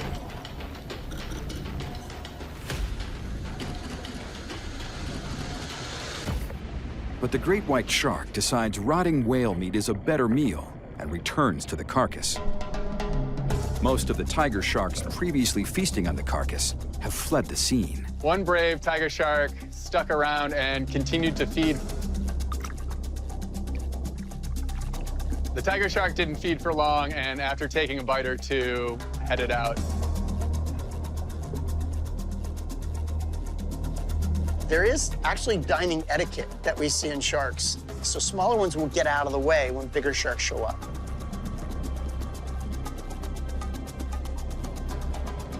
Bigger sharks will eat smaller sharks, and of course that can easily happen at a feast like a dead whale.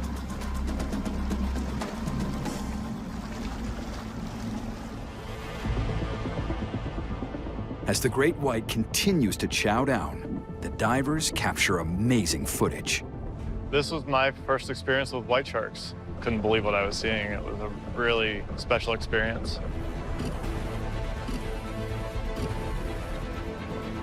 I don't think anything can ever come close to this experience.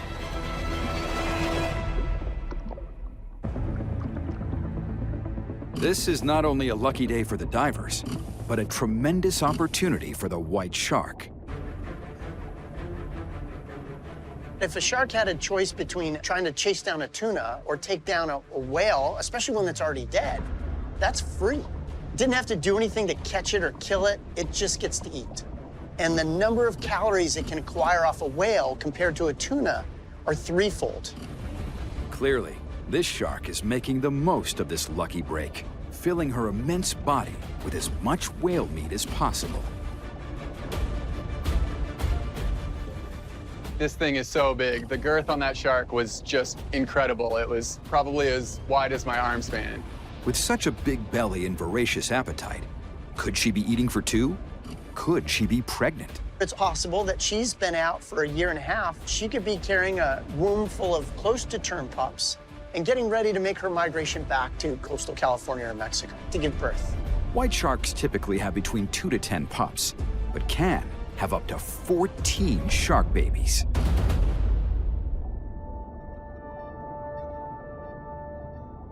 The fact that you might look down and see a big, fat, rotund shark doesn't necessarily mean she's pregnant. She could just have a belly full of whale in her stomach. But just how much could a white shark eat? It's thought that a white shark could take out over 400 pounds of whale meat in a sitting. This is when a shark has been seen feeding on this whale for 18 straight hours, where you literally watch its belly extend. And it's been estimated that a good feeding off a whale full of fat and blubber could last a white shark a month.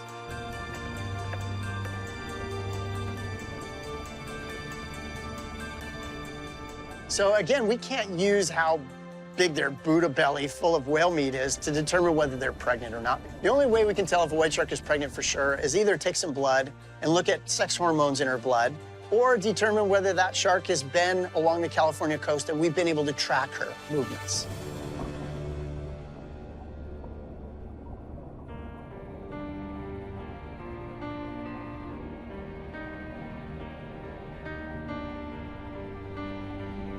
Finally, the white shark has eaten her fill and dives down deep, disappearing.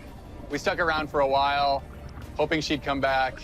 The tiger sharks moved in, and we decided to call it a day. We were exhausted. It was an incredible day on the water. But who is this giant from the deep? Kim hopes her photos will solve the mystery. There have always been stories about white sharks in the Hawaiian Islands, but there haven't been very many documented instances of them. We had ID shots and video, and it was more than enough to present to at least the scientific community for identification. It really supports all the science that's been out there and the old Hawaiian stories. Proof of these stories is housed at Honolulu's Bishop Museum, where there's potential evidence of great whites visiting the islands hundreds of years ago. Artifacts offer hard evidence that native Hawaiians encountered these rare giants and even caught them.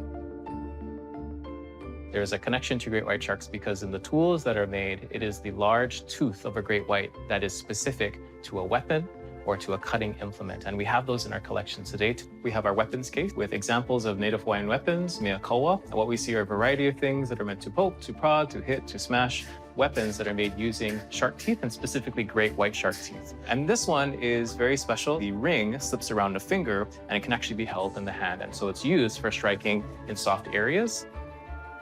The museum also houses hooks, once used to catch great white sharks. We have two makau mano, or sometimes called kiholo, and these are the kinds of tools that would have been used to catch the large tigers and especially the great whites. So this is another example of the connection between Hawaiians of the past and great white sharks.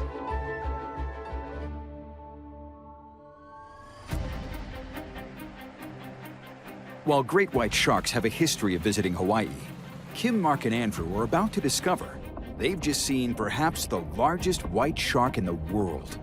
A shark last seen off the coast of Mexico. That notch is definitely a match. I got goosebumps.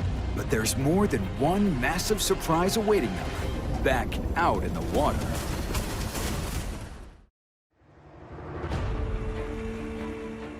Underwater photographers Kim, Mark, and Andrew have all come face to face with a giant white shark feeding on a dead whale off the coast of Honolulu, Hawaii. Now, they're about to make an astonishing discovery. When I got home, the first thing I did was download images and videos, and I immediately reached out to my friend George, who I've worked with in the past, to identify white sharks in Guadalupe. Using images stored in a database, researchers have figured out a way to identify individual sharks that have visited Guadalupe Island in Mexico, a great white hotspot in the Pacific. Currently, 261 unique white sharks have been identified.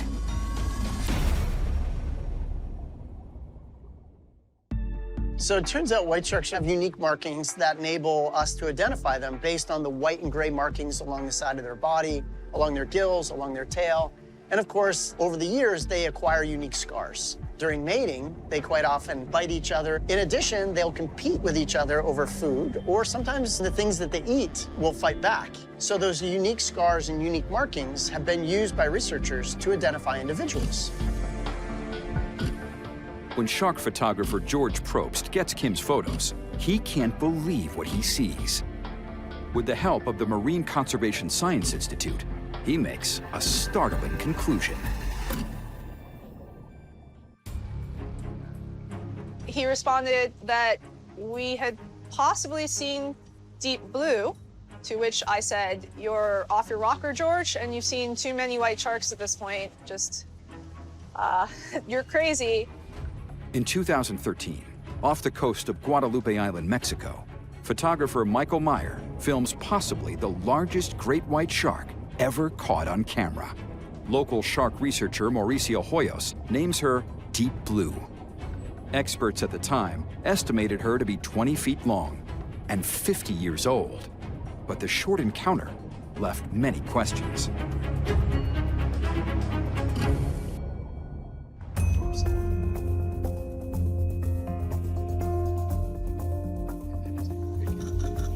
That notch is definitely a match. So it's that deep blue. I got goosebumps from hearing that news. Deep blue is probably the most famous shark in the world besides Jaws, and maybe Jaws 2. When George told me that it was deep blue, I was really shocked because I've been to Guadalupe and I went in the season where you see the big females because I wanted to see the biggest white sharks ever. But nothing that I'd seen even compared to that legend of deep blue.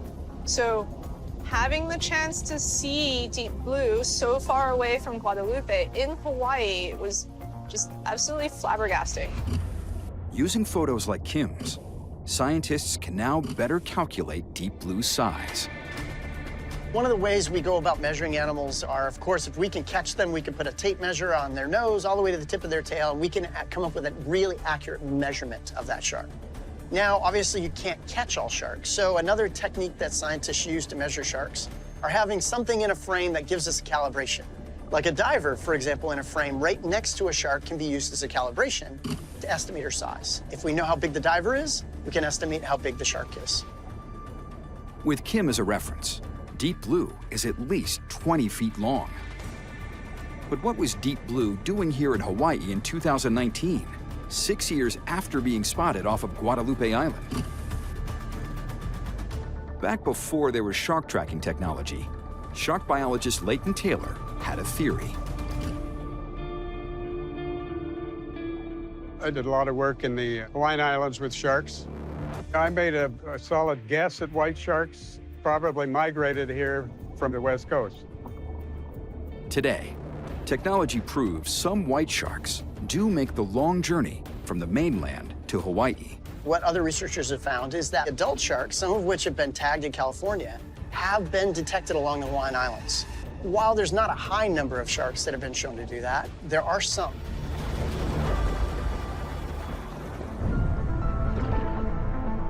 You know, 25 years ago, if you had asked any shark biologist what kind of shark we thought a white shark was, we would have said a coastal shark. And if you'd asked how we knew that, we would say, well, in the fall months along the California coast, we'd see adults coming in along the shore to feed on elephant seals. We had no idea where they went in the winter, and it wasn't until the advent of some of the technology that we use, like satellite tags, that literally changed our minds overnight of white sharks from being a coastal species, at least in the Northeast Pacific, to being an open ocean species.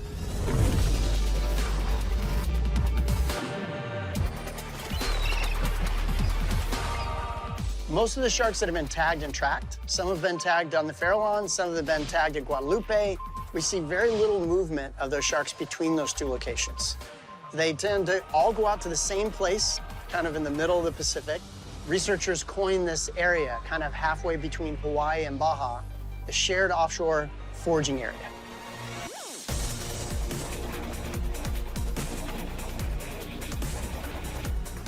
Footage of great whites in Hawaii is extremely rare, but deep submersible missions have captured something surprising and could be a clue why few people see the great whites that make the journey here. Oh, huge shark. Look at this guy. It's a ROV and submersible studies have cited white sharks as deep as 1,000 feet around Hawaiian Islands. And they're, of course, out there doing surveys to look at what animals and organisms are around the islands. It is a great white. That is a great white shark. That is huge. It's about a 12 to 13 foot great white. So it's very likely that white sharks are present here. They're just so deep we rarely see them. And they don't have to come all the way to the surface to warm up. They could come to within 100 or 200 feet of the surface and be just as warm. So it's possible that there are more white sharks here than we ever see. They're just spending more time deeper.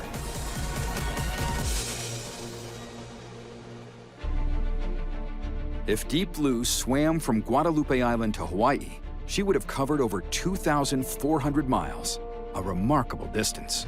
But as Kim, Mark, and Andrew were about to discover, Deep Blue wasn't alone.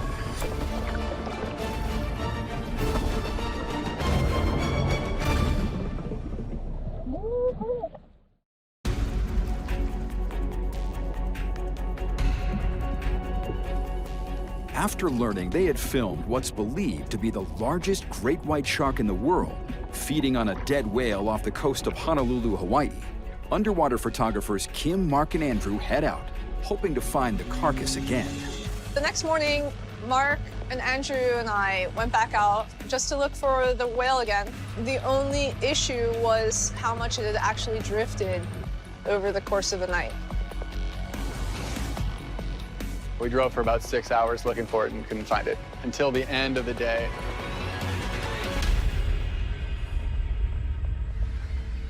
With no signs of sharks, the team decides to get in to see what's hiding below the surface. We pulled up, got in the water, and wanted to see what was going on underneath. We also wanted to check the carcass out and see how much of the whale had been eaten since the previous day. The carcass is mutilated with bite marks from the night before. But one set of teeth marks is freakier than the rest. Sometimes we can identify the marks on a carcass, like a dead whale, based on the bites taken from certain species of sharks. So, for example, one of the most characteristic ones are cookie cutter shark bites, which is like somebody took an ice cream scoop with a razor on it and scooped out just half spheres of flesh. So those are very characteristic. Other species, like white sharks, usually take pretty nice excised bites because their teeth are uniform triangles, they have nice serrated edges, and they're good at excising like a big version of a cookie cutter bite. Even with evidence of various shark bites on the carcass from the night before, after hours of waiting, there was still no sign of any sharks. It was this white mass in the water that sort of looked like tofu. There were just chunks missing out of all of it around the entire side. Could the team have missed their chance at a second encounter?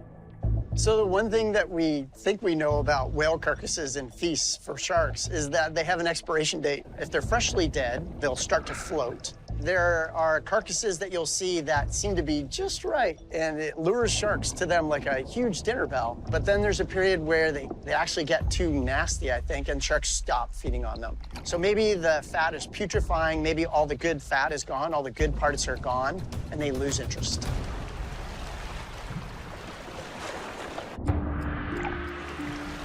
After several hours and zero sharks, Kim, Mark, and Andrew call it quits, counting themselves lucky for what they'd captured the day before. But back on shore, they get startling news. Later that night, some additional white shark pictures started surfacing on social media. A white shark was sighted at the carcass again that evening. This meant that after they had left, a great white shark had stopped by for dinner. I was really disappointed that I had possibly missed out on another sighting. Had Deep Blue come back? Or was this a different shark? The shark looked smaller and thinner, so we consulted with our shark identification folks that we were working with Deep Blue, and they did identify that this isn't the same shark, it's a new shark. This new shark, dubbed Kainani, was still a larger than average female at around 17 feet. A promising sign that the whale could still attract more hungry sharks.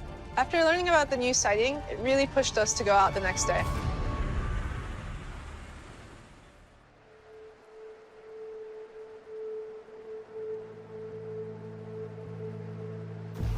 The next morning, Mark has to work. So Kim, Andrew, and another friend, Jeff, all head out in Kim's boat, Rubber Ducky. At this point, we realized the whale hadn't been drifting much at all, so we headed right to the point we had from the day before and found the whale quickly. There's already a boat out there with 5 divers. We asked if they'd seen anything, and they said they hadn't seen anything except for tiger sharks. Andrew gets in the water right away, leaving Jeff and Kim on the boat.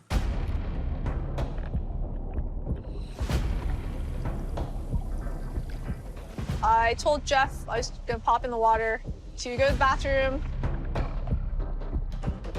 Kim is hanging off the side of her boat, taking a leak, and I see a massive white shark swimming in directly underneath her.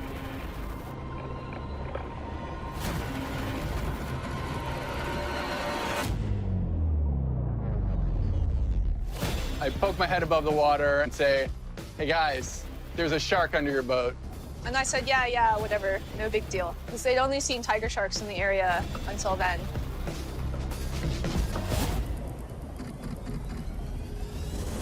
But this isn't a tiger shark. It's a great white, a very large great white. I repeated myself and said, "Hey, there's a shark under your boat." When they realized what was going on, there was a quick scramble. I pushed myself back into the boat really quickly, grabbed my mask and my camera, put my fins on, and rolled back into the water. Unbelievably, this is a brand new white shark, estimated to be larger than Kainani and almost as big as Deep Blue.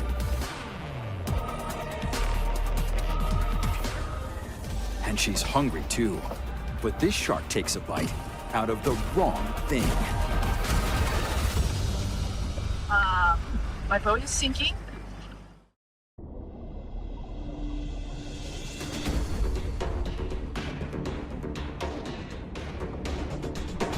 On day 3 of their expedition around a whale carcass off the shore of Honolulu, Hawaii, Kim and Andrew, along with their friend Jeff, have just seen a great white shark.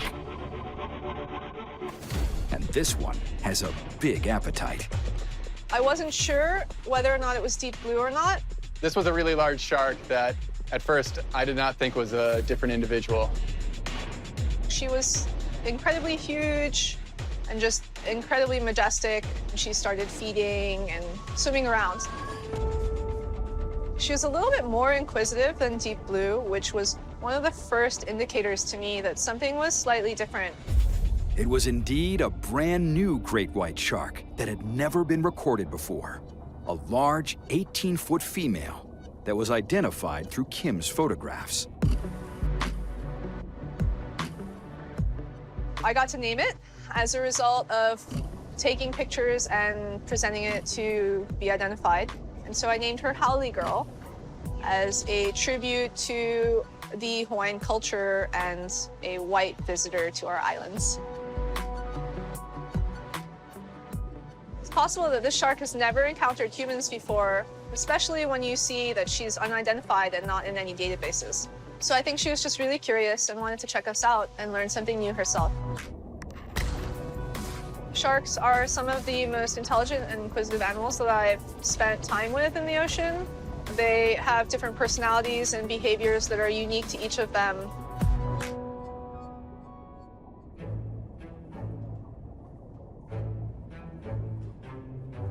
But Howley Girl was not alone.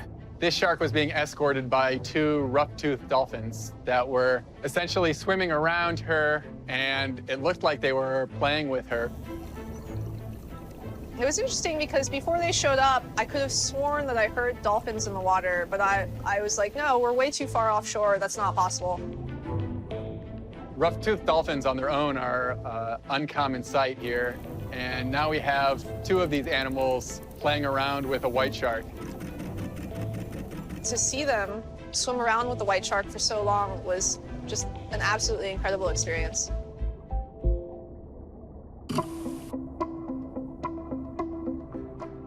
On occasion, marine mammals, seals, sea lions, dolphins, even whales, will kind of trail white sharks. And one of the thoughts is, you know, maybe by being close to another white shark, it's almost like a remora. So you're not going to get ambushed by another white shark because you're close to this bigger one. So it could be they're also using it for cover. Or the other possibility is that they kind of harass them. We just don't know. But dolphins are very smart social animals, and they're communicating amongst each other, which gives them an advantage. After cruising with the dolphins, something else catches Howley Girl's eye. Something far more frightening. This shark was especially interested in our boat. It's possible that she thought the boat was a chunk of the whale. So the boat we were in is Rubber Ducky. It's my boat. It's about 17 feet long.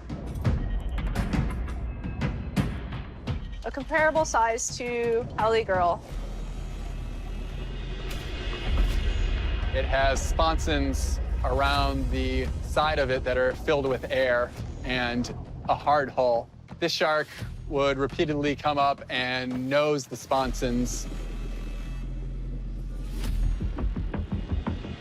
It was a little bit unnerving because we knew that it wouldn't take much for her to pop this thing.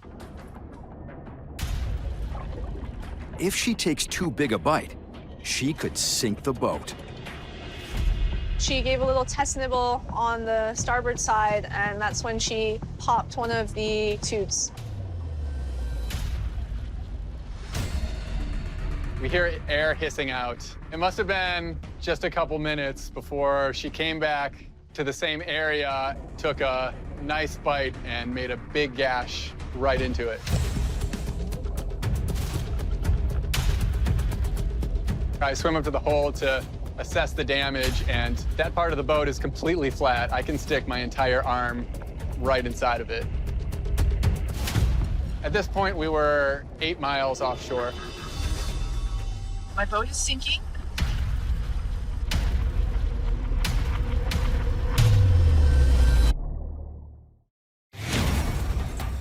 After an amazing few hours with a great white named Howley Girl,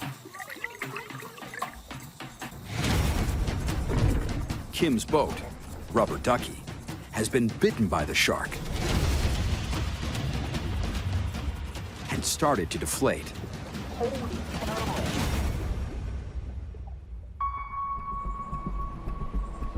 At 10 o'clock on Tuesday morning, I get a text message from Kim that says, "Shark bit the boat. We're fine. Come out now." Mark came out in about an hour. He did bring some tie downs to strap the tube in place.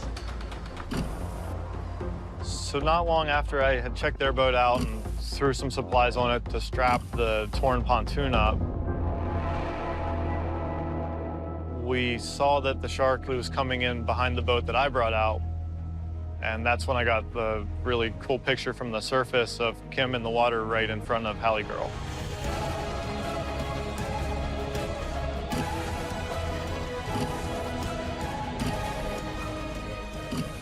Mark captured incredible photos of Kim and the shark, really showcasing her size.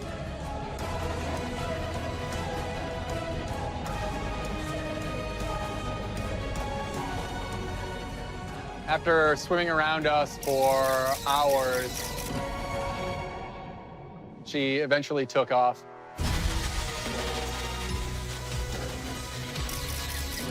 After that encounter with Howley Girl, that was the last time we saw a white shark out with the whale, and the last that anyone did that I'm aware of. The encounters might be over, but the sightings of 3 different great white sharks in the same location is truly remarkable, and the footage captured, invaluable to scientists. Finding one white shark and a whale, sure. You know, that's like being out in the desert and you stumbling along blindly and finding the food truck, right? Getting 3 large female white sharks on a whale, that's different, right? That means those sharks had to be close enough in the vicinity to, number one, detect the odor of that whale. And then also, it might mean that these sharks are traveling together. It's something we've never really been able to study or understand. The fact that we're getting more humpbacks here, more monk seals, more white sharks, is an indication of our ecosystems are coming back through the positive actions of humans, protecting these animals, realizing that we need balance.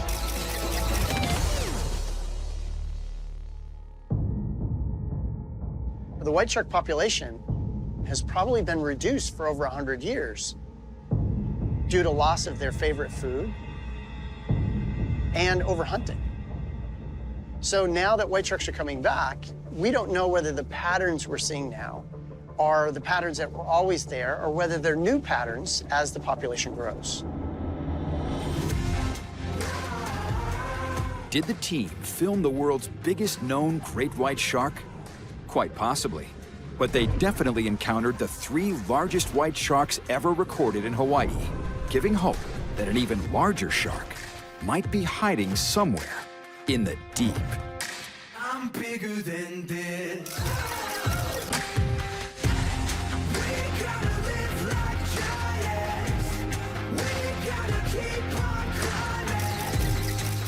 It's really remarkable that this whale brought in not 1, not 2, but 3 different individuals that we saw to feed.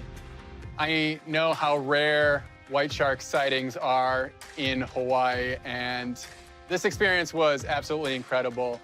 By far, the best I've ever had in the water. This was one of the most amazing experiences I've ever had in my life. It's something that underwater photographers dream about their whole life.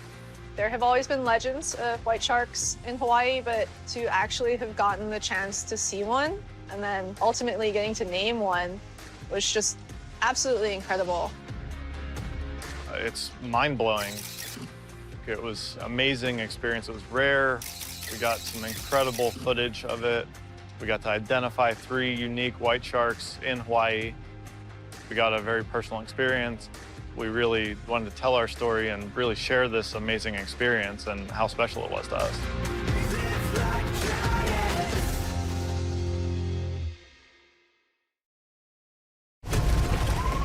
The great white. The shark we're told is the deadliest. But what if it wasn't true? What if there was another shark that could be even more dangerous? It may be responsible for more attacks than all other sharks combined. Coming down. The Oceanic White Tip. And it might be expanding its range. Meet what could be the world's most dangerous shark.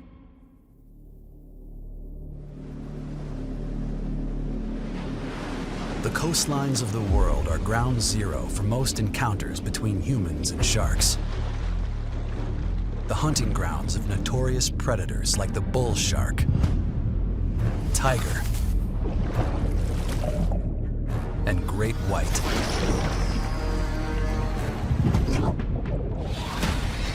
But there's another shark that pound for pound may be more dangerous than all other sharks. The Oceanic White Tip. You probably never heard of it, because its domain is the deep seas. But it's the shark that famed underwater explorer Jacques Cousteau called the most dangerous shark of them all. I'm in trouble, mayday!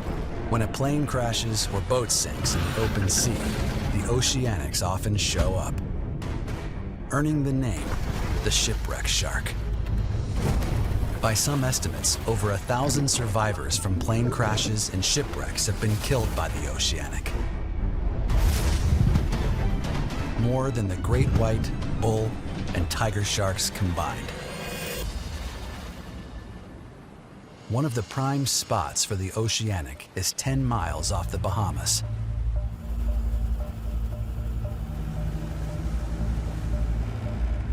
Research scientists Brendan Talwer and Eric Schneider of the Cape Eleuthera Institute are here to run demonstrations to reveal why the Oceanic White Tip is as formidable a predator as the great white shark. This is a species that was once referred to as the most abundant predator over 100 pounds on Earth.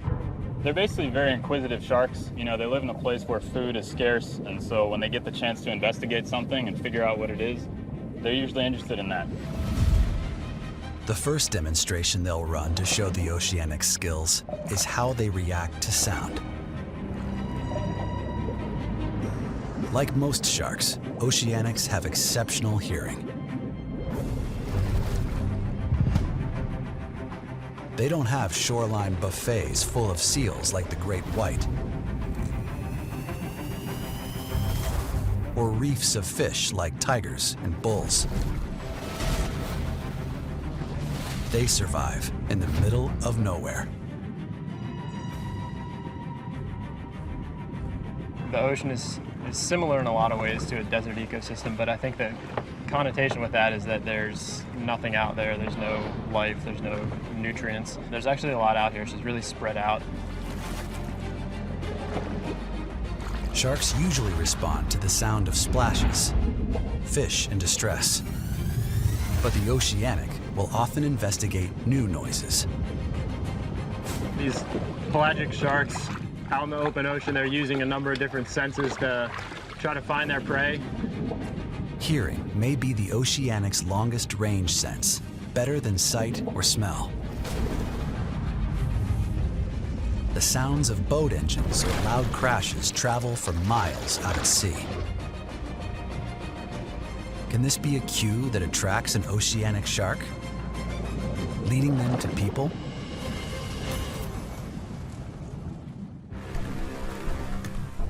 To test this out, Eric and Brendan will try to bait an Oceanic with only the sound of a boat engine. The sound wave is going to reach the shark, and they're going to pick up on it using these little things that are similar to ears. Basically, we don't see them, but they do have little holes. An Oceanic's ear uses vibrating minuscule hairs called stereocilia to signal the brain as sound. They can pinpoint the location of a noise in any direction.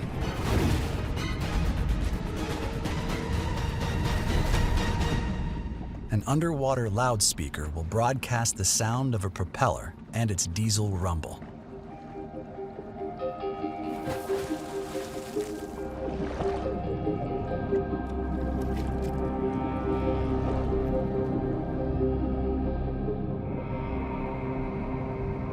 All right, speaker's in. I'm gonna get kitted up with scuba gear and hop in and see if we can see anything. Eric will enter the water to observe if any Oceanics show up. He's joined by cinematographer Brock Maxey. Brock uses an underwater comms system to relay what's happening.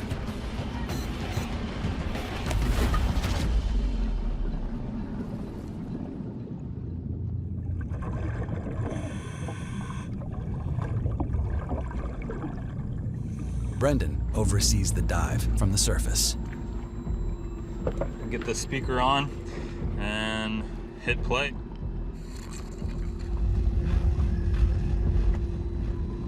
So we've got the speaker down there. Brock and Eric are swimming around. Hey Brock, can you hear me? Everything looks good. These sharks are living in a habitat that is devoid of any kind of structure. It pays to be very curious and rely on things like sound to investigate potential food sources. Is this an underwater dinner bell for white tips? The team plays a dangerous waiting game.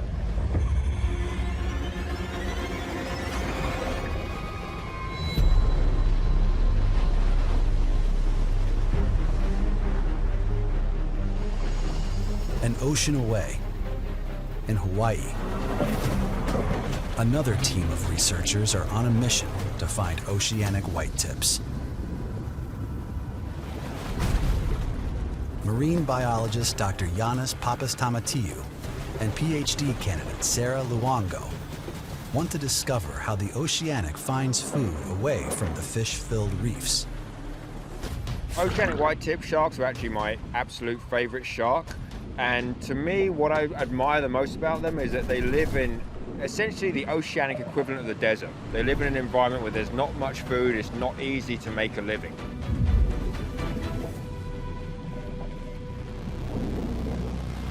The Oceanics are something new for me. Being here in Hawaii is a new experience. I studied great white sharks. Being here and studying this pelagic oceanic white tip is a new experience. Sarah is here to help unravel a mystery. Why do oceanic white tips follow pods of pilot whales? They aren't feeding on the whales. They seem to be doing something even more extraordinary. Oceanics could be using pilot whales to lead them to prey. enlisting the whales like hunting dogs, guiding them to quarry. No other shark, not the tiger, bull, even the infamous great white is known to do this. The two explanations that make the most sense to me as to why they're following these pilot whales is related to foraging. We know that pilot whales are diving deep, and they're diving deep to catch prey. And pilot whales, they have echolocation, so they're much more efficient at hunting in deep, dark waters. So potentially, could the sharks be following them, going down deep and trying to sort of get a free meal? To gather evidence if this unique behavior is true, the team will attach a special camera tag called a CATS cam. The goal is to swim down from behind the shark, put the clamp on the dorsal fin nice and secure. This will give us a great point of view of what the shark is seeing in front of it. After about 24 hours, these two links here are gonna corrode. Only the tag is gonna pop off, and that is gonna float up to the surface. And using this antenna, we can listen for this rhythmic pinging sound. So that's gonna allow us to go out and hone in on where exactly the tag is in the water so that we can recover it and download the data. The tag will reveal the Oceanic's depth, speed, and hopefully the first ever video footage of them hunting deep with pilot whales. It will be world-class freediver Darren Verbeck's job to attach the camera tag. He has first-hand experience with the Oceanic's most dangerous reputation. I was out in the blue one day and had an Oceanic. I started swimming back towards the boat, and as it was coming back, it came at my stomach, and I'm looking down on the top of the head, and I saw the jaw slide out right in front of my stomach, and it snapped, and it turned and then started going after my thigh. When I hopped up on the boat and turned around and sat down, the tips of my fins were still in the water, and the shark came up and snapped at my fins. It was gonna eat me if I stayed in the water.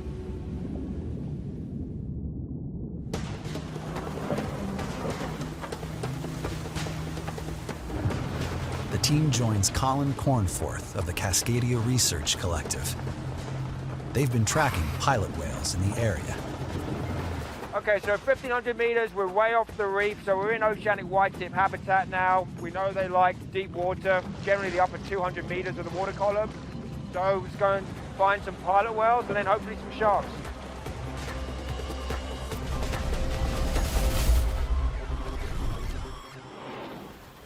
Back in the Bahamas, researchers Brendan Talwer and Eric Schneider try to lure in an Oceanic White Tip shark with sound, not bait. An underwater loudspeaker broadcasts a low rumble of a diesel engine.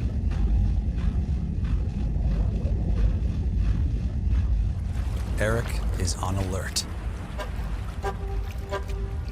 Since the speaker broadcasts in all directions, the shark can come from anywhere. Brock Maxey, the underwater cinematographer, relays what happens to the surface. It's pretty calm. The conditions are perfect.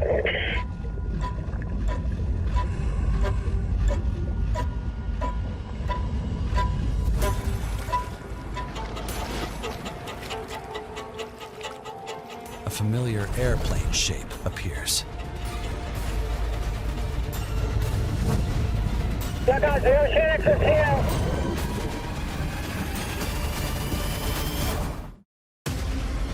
The world's most dangerous shark might not be the tiger, bull, or great white, but the Oceanic White Tip. To find out what makes the Oceanic so remarkable, shark researchers Brendan Talwer, Eric Schneider, and cinematographer Brock Maxey set up an experiment.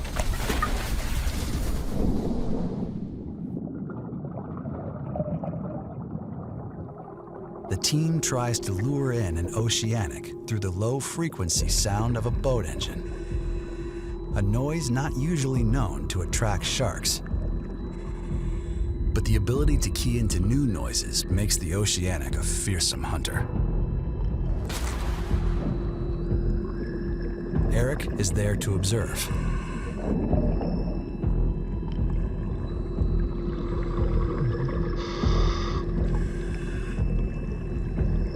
Brock uses an underwater comms system to relay what happens to the surface. Really great conditions. Awesome. All right, well, we're gonna hit play. We know that these sharks are really tuned into hearing low frequency, irregular noise. Like a siren song, the broadcast boat engine calls in the shark. This oceanic might have heard it from a mile away. Coming down. Got a nice oceanic down here. Some big sharks. It's coming nice and close. Really curious shark. The oceanic immediately took interest in there. Checking them out, sitting around them in circles.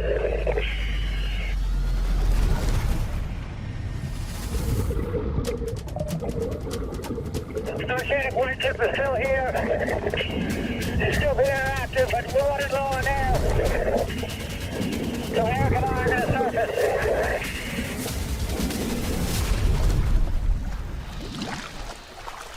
It was awesome. Nice big oceanic down there. There are not a lot of spots in the world where you can still reliably find them. We got lucky today, obviously, but making noise got them here pretty quick today. There's still a lot to learn about sound in the marine environment and what effects humans are having on changing that soundscape. But sharks that live in the open ocean definitely need every advantage that they can get to locate prey in a place where it's hard to find food. So sound is one way to cue in on things from a long distance away. The Bahamas team has shown how oceanics will investigate any new noises, including the sound of a boat engine and its propeller.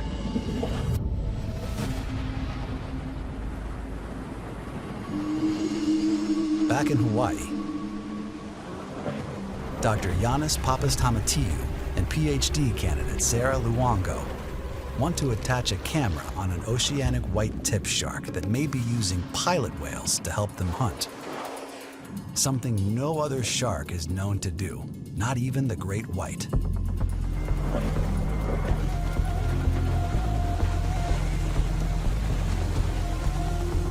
But finding pilot whales proves to be a struggle. It's not that easy to see them out here, especially when it's getting a little bit of swell and the light's getting low. No whales, but there are reports of oceanic white tips near an aquatic fish farm. The team uses this discovery to their advantage. You can often see sharks around here, so we're not going to tag any oceanic white tips if there are any here. This is more just exploratory and just to take a look and see if there's any sharks. The dive is a great test run for Darren, a chance to see how close he can get to the shark when he'll tag one with the whales. It will also be a new experience for Sarah. She's dived with great whites.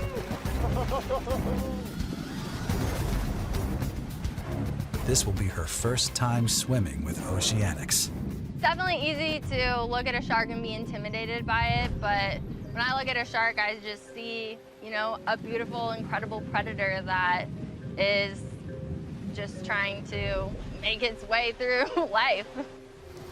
Even so, Sarah knows any open water dive with sharks can be dangerous. She's aware of the warning signs of an attack. Similar to cats, they'll arch their backs, they'll curve their pectoral fins under. Things like that you want to keep an eye out for.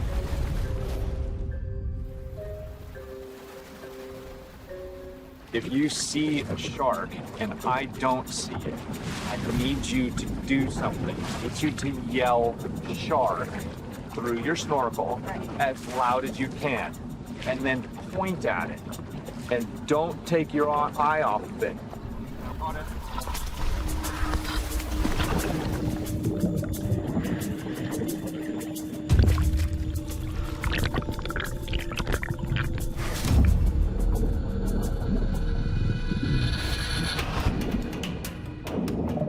Just had an oceanic white tip come up to our divers in the water, and it seems to be showing some bit of interest with the divers right now.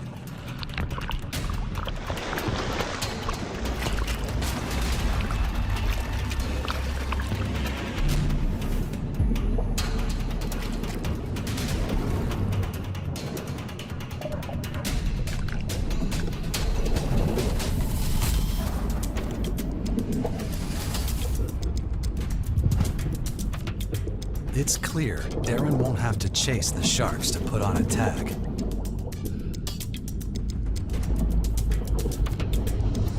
The Oceanic circles closer. Sarah's dived with great whites, but that was from the safety of a cage. Out in the open water, anything can happen with an Oceanic. The Oceanic White Tip has been called the world's most dangerous shark. Divers all over the world have felt its wrath.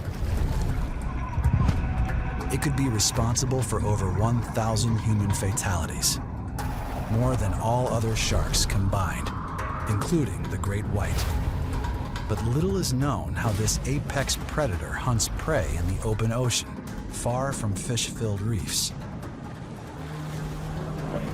Biologist Dr. Yannis Papastamathiou and shark researcher Sarah Luongo are in Hawaii to discover if oceanics use pilot whales to help them find food.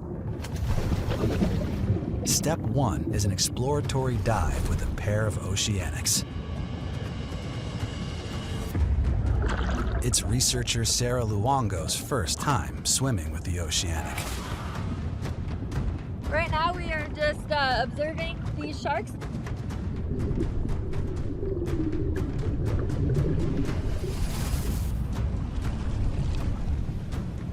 Watching their behavior and getting an idea of what it's going to be like in the water when we're trying to tag the sharks with the pilot whales. I'm just watching for body language of the sharks, making sure there's not aggressive activity, if they're starting to get territorial or aggravated with us.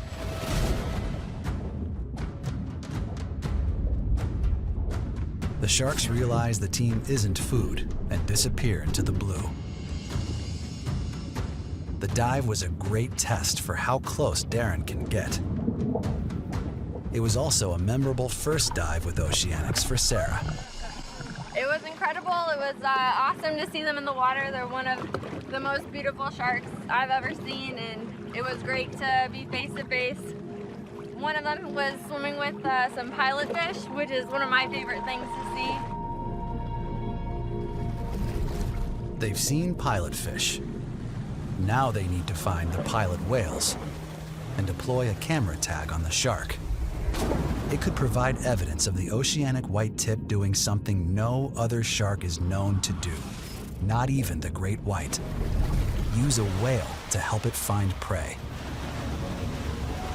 But they can't just tag any Oceanic. Yannis needs to get one on a shark following a pod.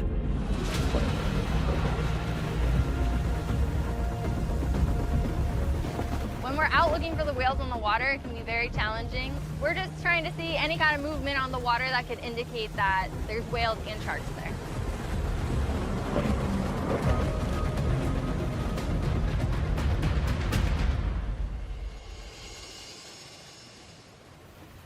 Hours pass.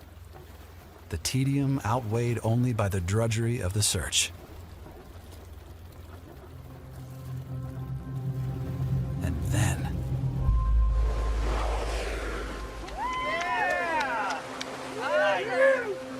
So stoked. We got whales. Yeah, awesome. Really hoping that we have Oceanic White Tip sharks following this resident group right now. So plan here is to find a group of animals that are fairly close together and move up ahead of the animals, just off to the side of them. We'll slide in. Hopefully there'll be a shark trailing behind them. It sounds simple, but oceanic white tips change their behavior around pilot whales, making them even more unpredictable. The oceanics are going to act a little different than when they are around a structure with the pilot whales. They tend to be a little more curious. They'll come in fast. This more aggressive behavior was seen in 2019 in Tahiti. A group of tourists also set out to follow pilot whales, this time off the coast of Moorea. Swimmers enjoy the serene French Polynesian seas and the whales. That's when the idyllic holiday turned into everyone's worst nightmare. An oceanic white tip attacks. A 35-year-old woman narrowly escapes with her life. But the oceanic white tip claims both her hands before bystanders pull her to safety. Although shark attacks are rare, the tragedy in Moorea is a grim reminder that diving with oceanic white tips, especially those following pilot whales, is incredibly dangerous.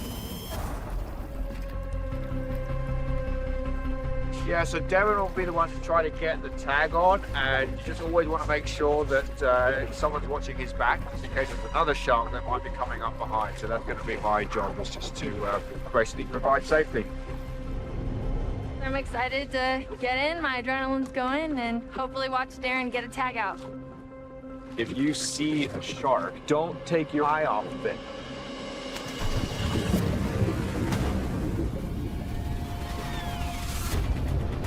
They have the whales, the sound of their boat engine, and their own splashing. All calling cards for the oceanic white tip. The oceanic white tip, what many consider the most dangerous shark in the world, could be using pilot whales to lead them to food. To discover if this extraordinary behavior is true, shark experts Dr. Yannis Papastamatiu and Sarah Luongo are in Hawaii to place a special camera on an oceanic. They're joined by world champion freediver Darren Verbeek on their quest.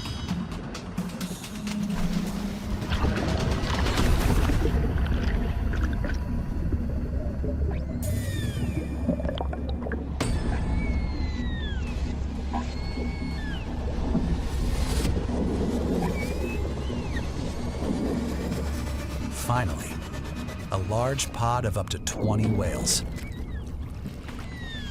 A perfect chance to spot an oceanic.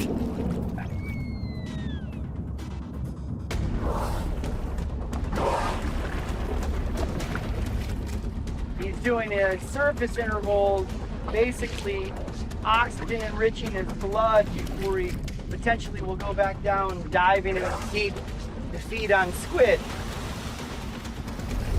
The pilot whales swim to over 3,000 feet deep to feed. This is the aphotic, or midnight zone, a world of perpetual darkness. Most sharks that hunt at the surface, like tigers and bull sharks, never travel to this abyss.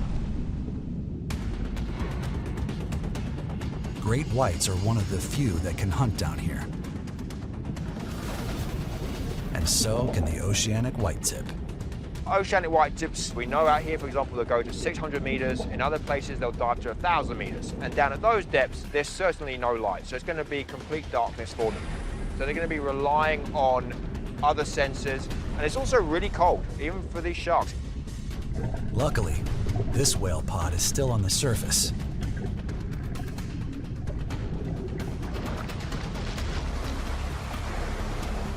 The team is in the thick of it.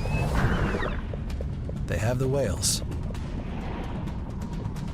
But on this dive, no oceanics.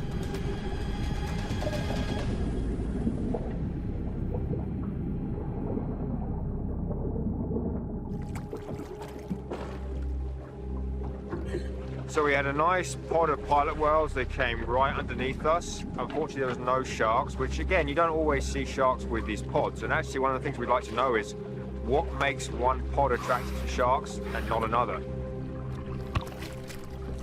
I just got out of the water. It was incredible.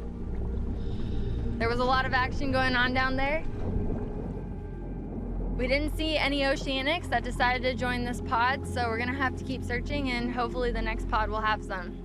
We're just going to have to come back out tomorrow and hopefully find them again.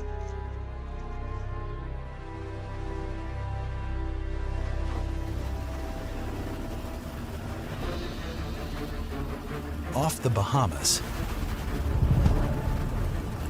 shark researchers Brendan Talwer and Eric Schneider are also in search of the Oceanic. They're joined by cinematographer Brock Maxey. They want to explore what makes the Oceanic White Tip shark as formidable a predator as the legendary great white. They've revealed the Oceanic will investigate new noises in their environment. Not just the sound of fish, but even the whir of propellers and rumble of boat engines. But to uncrown the great white as the most dangerous, the Oceanic needs more than great hearing. It's often said, speed kills. And one look at a great white shark and you know what that means. Their bullet shape and short pectoral fins allow them to shoot through the water and launch attacks. An Oceanic White Tip is the exact opposite. A lanky, drawn-out body anchored by enormous pectoral fins. Its scientific name, Carcharinus longimanus, meaning sharpened nose with long fingers, perfectly captures this super shark. Those long fingers allow the Oceanic to slow cruise huge distances. Like eagles of the sea, they glide on the currents in search of prey. Slow and steady wins the race for the Oceanic White Tip. They can swim over 30 miles a day while on a hunt. But the Oceanic White Tip have been known to kick it up in gear. Brendan and Eric want to observe how fast the Oceanic can get by using a troll cam. Fishermen will often throw cameras like this out just to get an idea of what's attacking their baits. Plus, it's just cool footage. It's dragged behind the boat.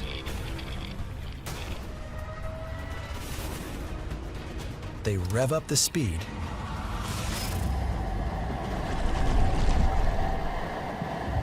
and see if the Oceanic can keep up.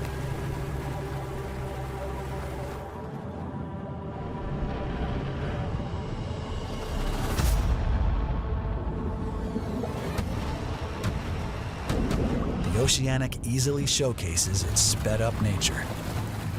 At 10 miles per hour, it's just under the white shark's maximum speed. When it comes to their flat-out speed, a tuna, for instance, is a really fast fish, and we know that that's part of their prey. Tuna are one of the fastest fish, so Oceanics can become speed demons when hungry, conserving their energy until the fatal moment, and then they're torpedoes with teeth. Not only are the Oceanics nearly as fast as a great white, but just like their famous cousin superpower,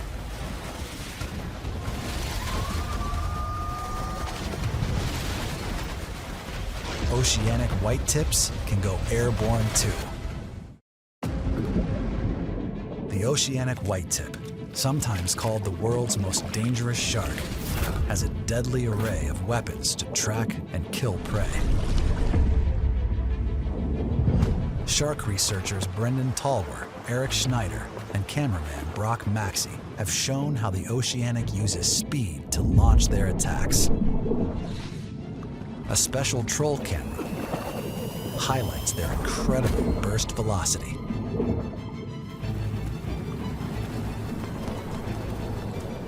They're quick, they're very maneuverable, they are fast, they obviously can put on some power. Oceanic white tips could be using that power, just like the great white.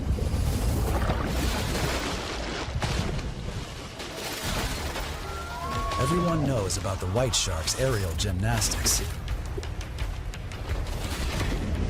The Oceanic might be going airborne too. So we had one shark, for example, that accelerated from 160 meters deep vertically to it cleared the surface at 4 meters a second. So if you imagine you're on the surface and you have a shark coming from 160 meters deep that fast, you know, that would be on you very, very quickly. Other reasons that have been put forward for breaching is one is to get rid of parasites. There has been some idea that it may be related to signaling between sharks. We can't rule anything out at this point.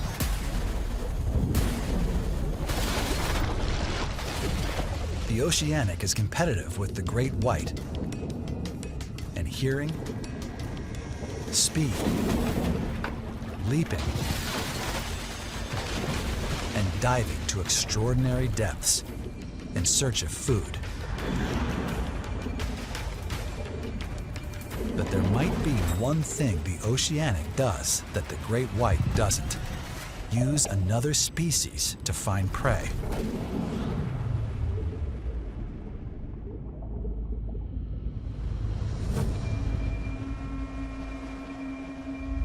In Hawaii,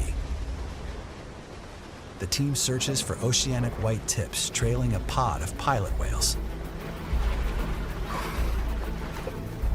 They find the whales,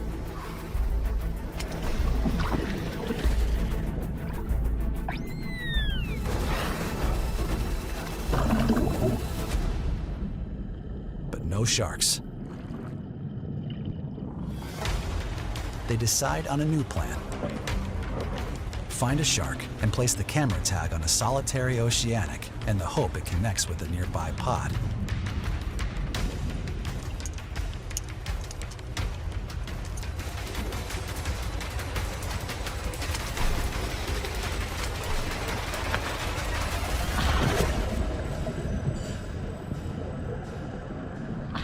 All eyes are on Darren and his skill as a freediver.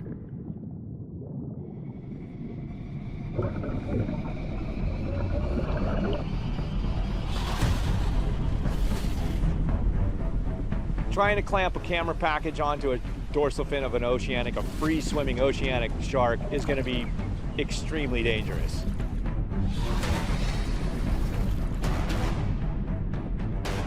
All of a sudden, I just see this thing coming in. Of course, the Oceanic isn't shy.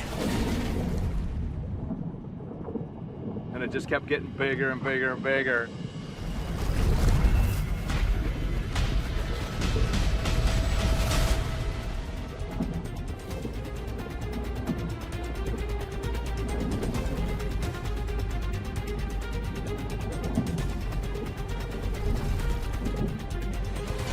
Darren seizes the moment.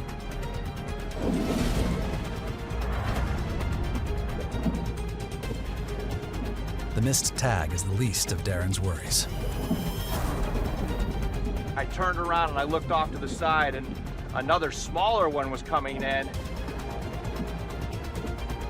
With two sharks, he's vulnerable to an attack from the other when he goes in for the tag. Giannis needs to keep an eye on Darren's blind side.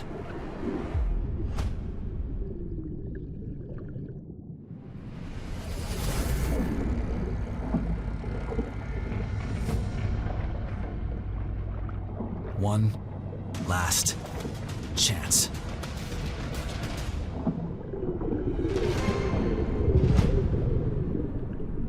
Triumph.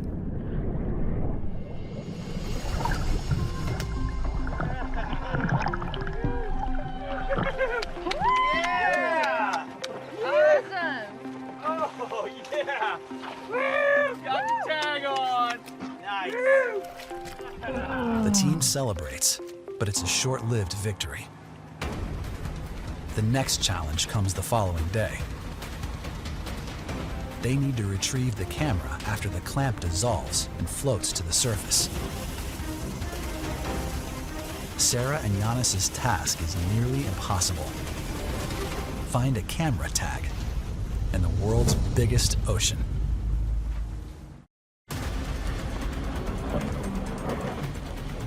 Shark experts Dr. Giannis Papastamatiu and Sarah Luongo need to retrieve a special camera tag placed on what may be the world's most dangerous shark, the Oceanic White Tip. The tag may reveal how oceanics use pilot whales to help them find prey. But all is lost if they can't find the tag.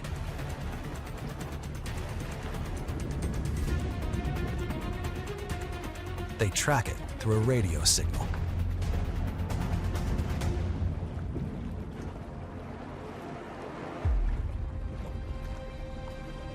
So we're out in open ocean. We have a tag that's floating on the surface. If the currents take it north of the island, it's going to become very difficult to recover. So we really want to get it as soon as possible. So how strong's the signal? The signal's pretty strong. The gain's about a quarter of the way. I'm guessing it's a couple hundred meters in this direction. Okay, we must be getting pretty close then. Unfortunately, the signal only weakens, and the tag is lost at sea along with its data.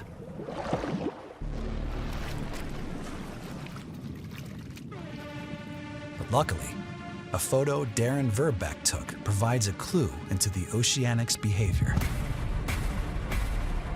Telltale sucker marks from a giant squid's tentacles raked along the side of an oceanic.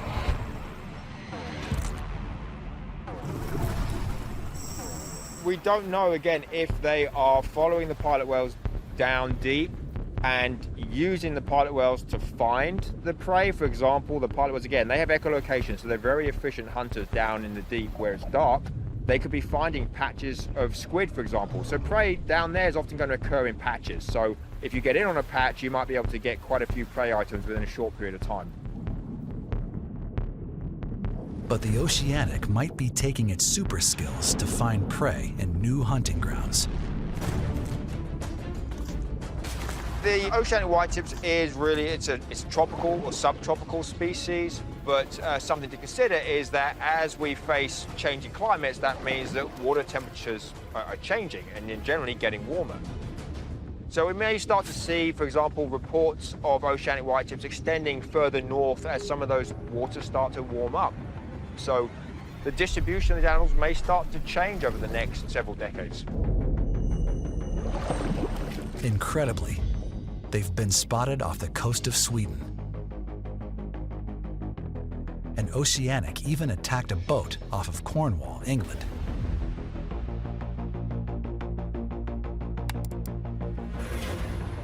Who knows where they'll turn up in the future? What could be the world's most dangerous shark may be expanding its range.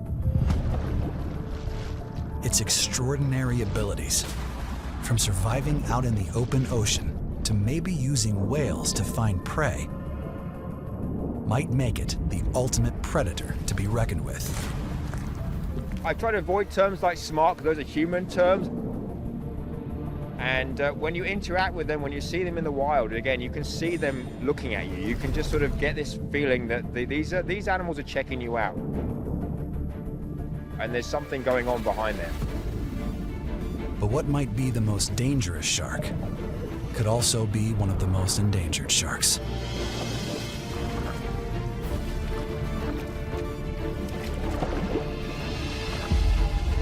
Oceanic white tips have seen dramatic population declines in the past 50+ years, on the order of 50 to 95+% in different parts of the world. The more overfishing that occurs on that species, the greater the chances are that future generations will never be able to see an oceanic white tip. It would be really disappointing to find out that we've lost all of the oceanics. I mean, these are important. It's like losing a wolf in the forest. It's not as well known as the tiger, the bull, or the great white. But pound for pound, the oceanic white tip might be the true ruler of the deep.